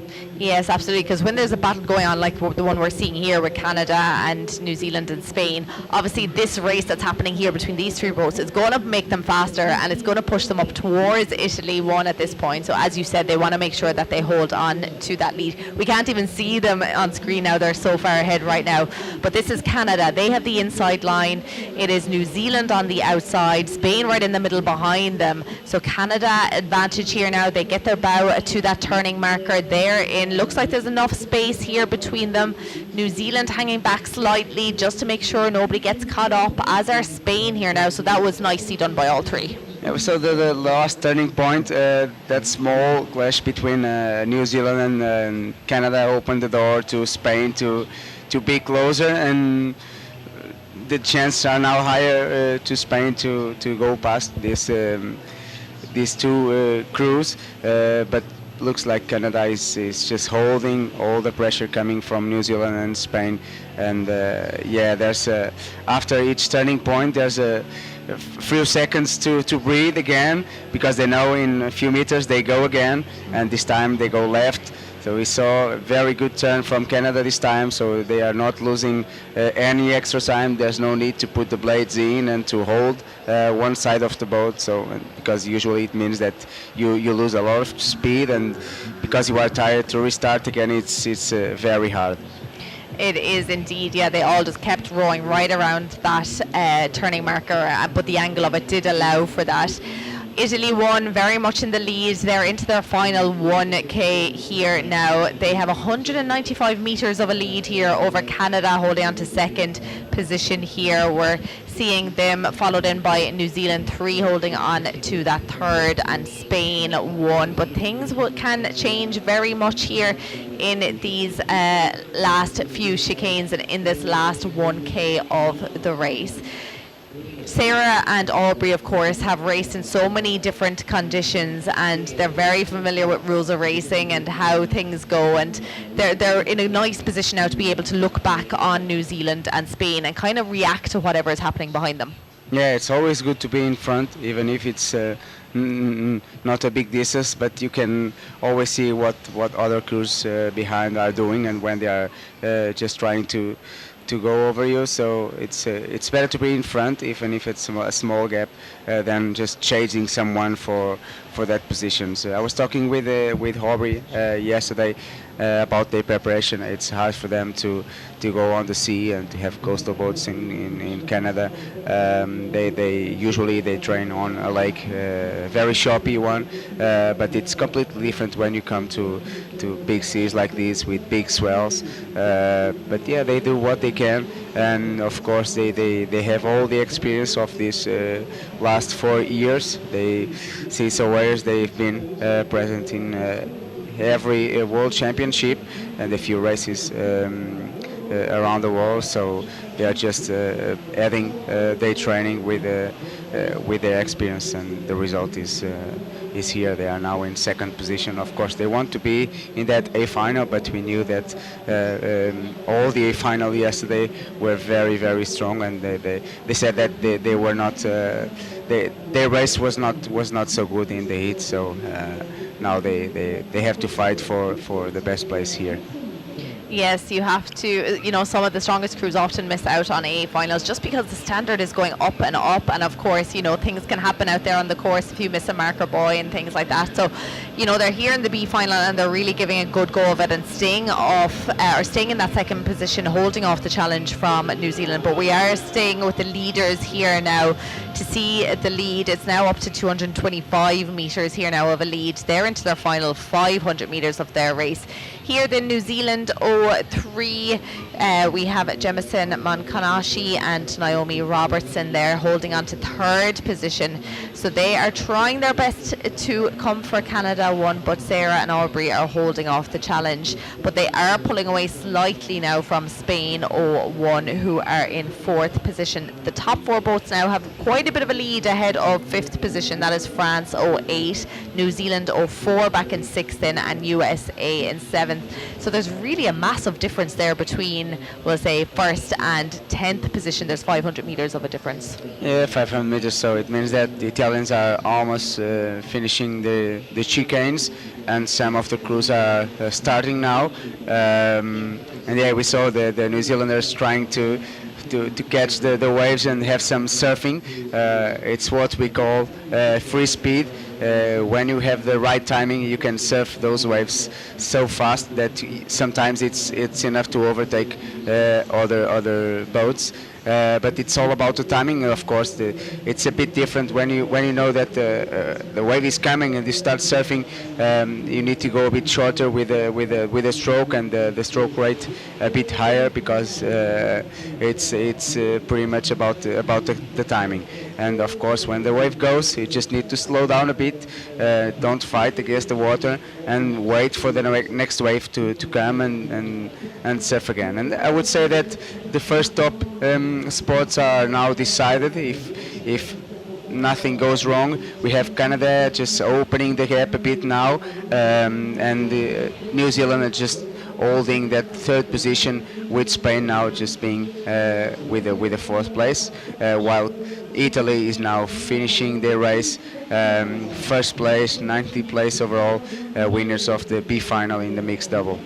Yeah, great time there, 17:42.78. Well done there to Niels Tor and Laura Mariano. Canada, very much as you said, opening up, big lead there ahead of New Zealand. three of these boats were challenging each other for that second, third and fourth position, but Canada really put in a lot of work there to stay ahead. Sarah Pigeon and Aubrey Oldham representing Don Rowing Club there.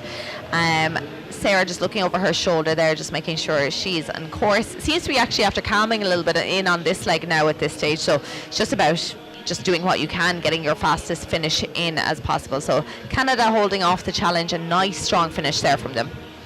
Yeah, I'm sure they will be pleased with this second place. It's Sarah's fourth race in the last 3 days. So fourth race, she raced the women's solo and she was ninth. So also Sarah she's always racing A finals, women's solo. So this means that she's also a very good athlete. And now after 3 races, she's here racing the B final of the mixed double, finishing second behind a very strong Italian crew, with New Zealand and Spain just right behind them. Yeah, Spain tried to put on a bit of a challenge there in the last stages of that finish, but New Zealand were able to hold them off. That was New Zealand 3, Jemison and Naomi. And then Spain 1, Gil, Carlotta Gonzalez and Bras Nunez Martinez there in that 4th position. And we see by the screen there are some positions still to be decided, still a fight for 5th place. We can see who's actually finishing now, but they're not too far from 6th, so they were fighting all the way to the end to finish inside the top 5. And now we have an American crew. I think it's Gary Woods and Danielle Hansen just finished the B final. Of course, now they switch off endurance races and they start thinking about beach sprint next week. Yeah, a lot of these rowers will have to shift gears and get the sprinting started now, which is a big change from these endurance races. But great finishes here out of these crews. Final few boats now coming up towards that finish line. Mixed double is always a very popular event. I think if you come from flat water, it's quite interesting to have the chance to row in a mixed boat, and it's also one of the best things about coastal rowing. And beach sprint is the chance to have races in mixed gender. Absolutely, we don't see it in too many sports, so it's a very unique aspect, and we're seeing the official results there. Final B of the mixed double sculls. So Italy won, led it right from the start. Very strong race from Mariano and Tor. Canada won, holding off the challenge there to hold off second position, Pigeon and Oldham. New Zealand 3 then in third with Jemison, Mankanakashi and Robertson, and then Spain 1 as well. They came into the mix there to finish in 4th. Hurd and Barr there of New Zealand 04 and 5th. France 08, USA 1, France 7, Japan 1 and Finland 2 there, your top 10 in the B final. So thank you so much for joining me. You're welcome. It was great to get the insight from someone who was out on the water all weekend. Yeah, it was a very nice World Championship. Some challenging conditions sometimes, but overall a very good event. Of course, I think we need to thank all the volunteers on the beach, because especially the training days where the waves were really big on the beach, they did a very good job with the conditions, with all the rowers. So it was truly teamwork. Yeah, big thank you to everyone. There's a lot of people been out on the water as well all weekend. Umpires, safety boats, commentary team. There's a lot of people who've been challenged themselves with the conditions and making sure everyone stays safe. We can see a scene here. There's a big ship coming in to the port here now. But let's have a look at highlights from the mixed doubles. So we did see a couple of crews. There was a USA crew in Finland getting caught up there at the start. It was tight over on the far side. They got going here again, but there was no doubt about the leaders right from pretty much the first stroke. Italy won, got out ahead, and then just with every stroke opened up with their aggressive finishes, as you mentioned, Manuel. And then great battles between New Zealand, Canada. They were up there in second and third, and then Spain came into the mix as well. So this was Aubrey and Sarah there. Italy they were very impressive, all right, right the way around the course. We saw a little bit of carnage here, 3 of the yellow boats, Canada, New Zealand and Spain coming up on top of each other. Yeah, I think the positions were decided after mid-race, but this was a race full of action with all we want to see from a coastal race, endurance race, clashes, strong finishes, steering, some problems with the turning points, but in the end a very good and clean race overall. So thank you. I've already said thank you, but thank you again for your final few words there, Manuel. And a big thank you to everyone who's been watching over the weekend. That concludes the 2024 World Rowing Coastal Championships. We've had an amazing few days, so much action, so much excitement, and I'm sure the athletes will all be happy with their performances. No doubt a few disappointments here and there, but the racing was so good for all of us to watch. So next week we'll be back with the World Rowing Beach Sprint Finals, but for now that is it from the World Rowing Coastal Championships. I've been Niamh Hayes. Thank you so much for tuning in, and we will chat to you next weekend.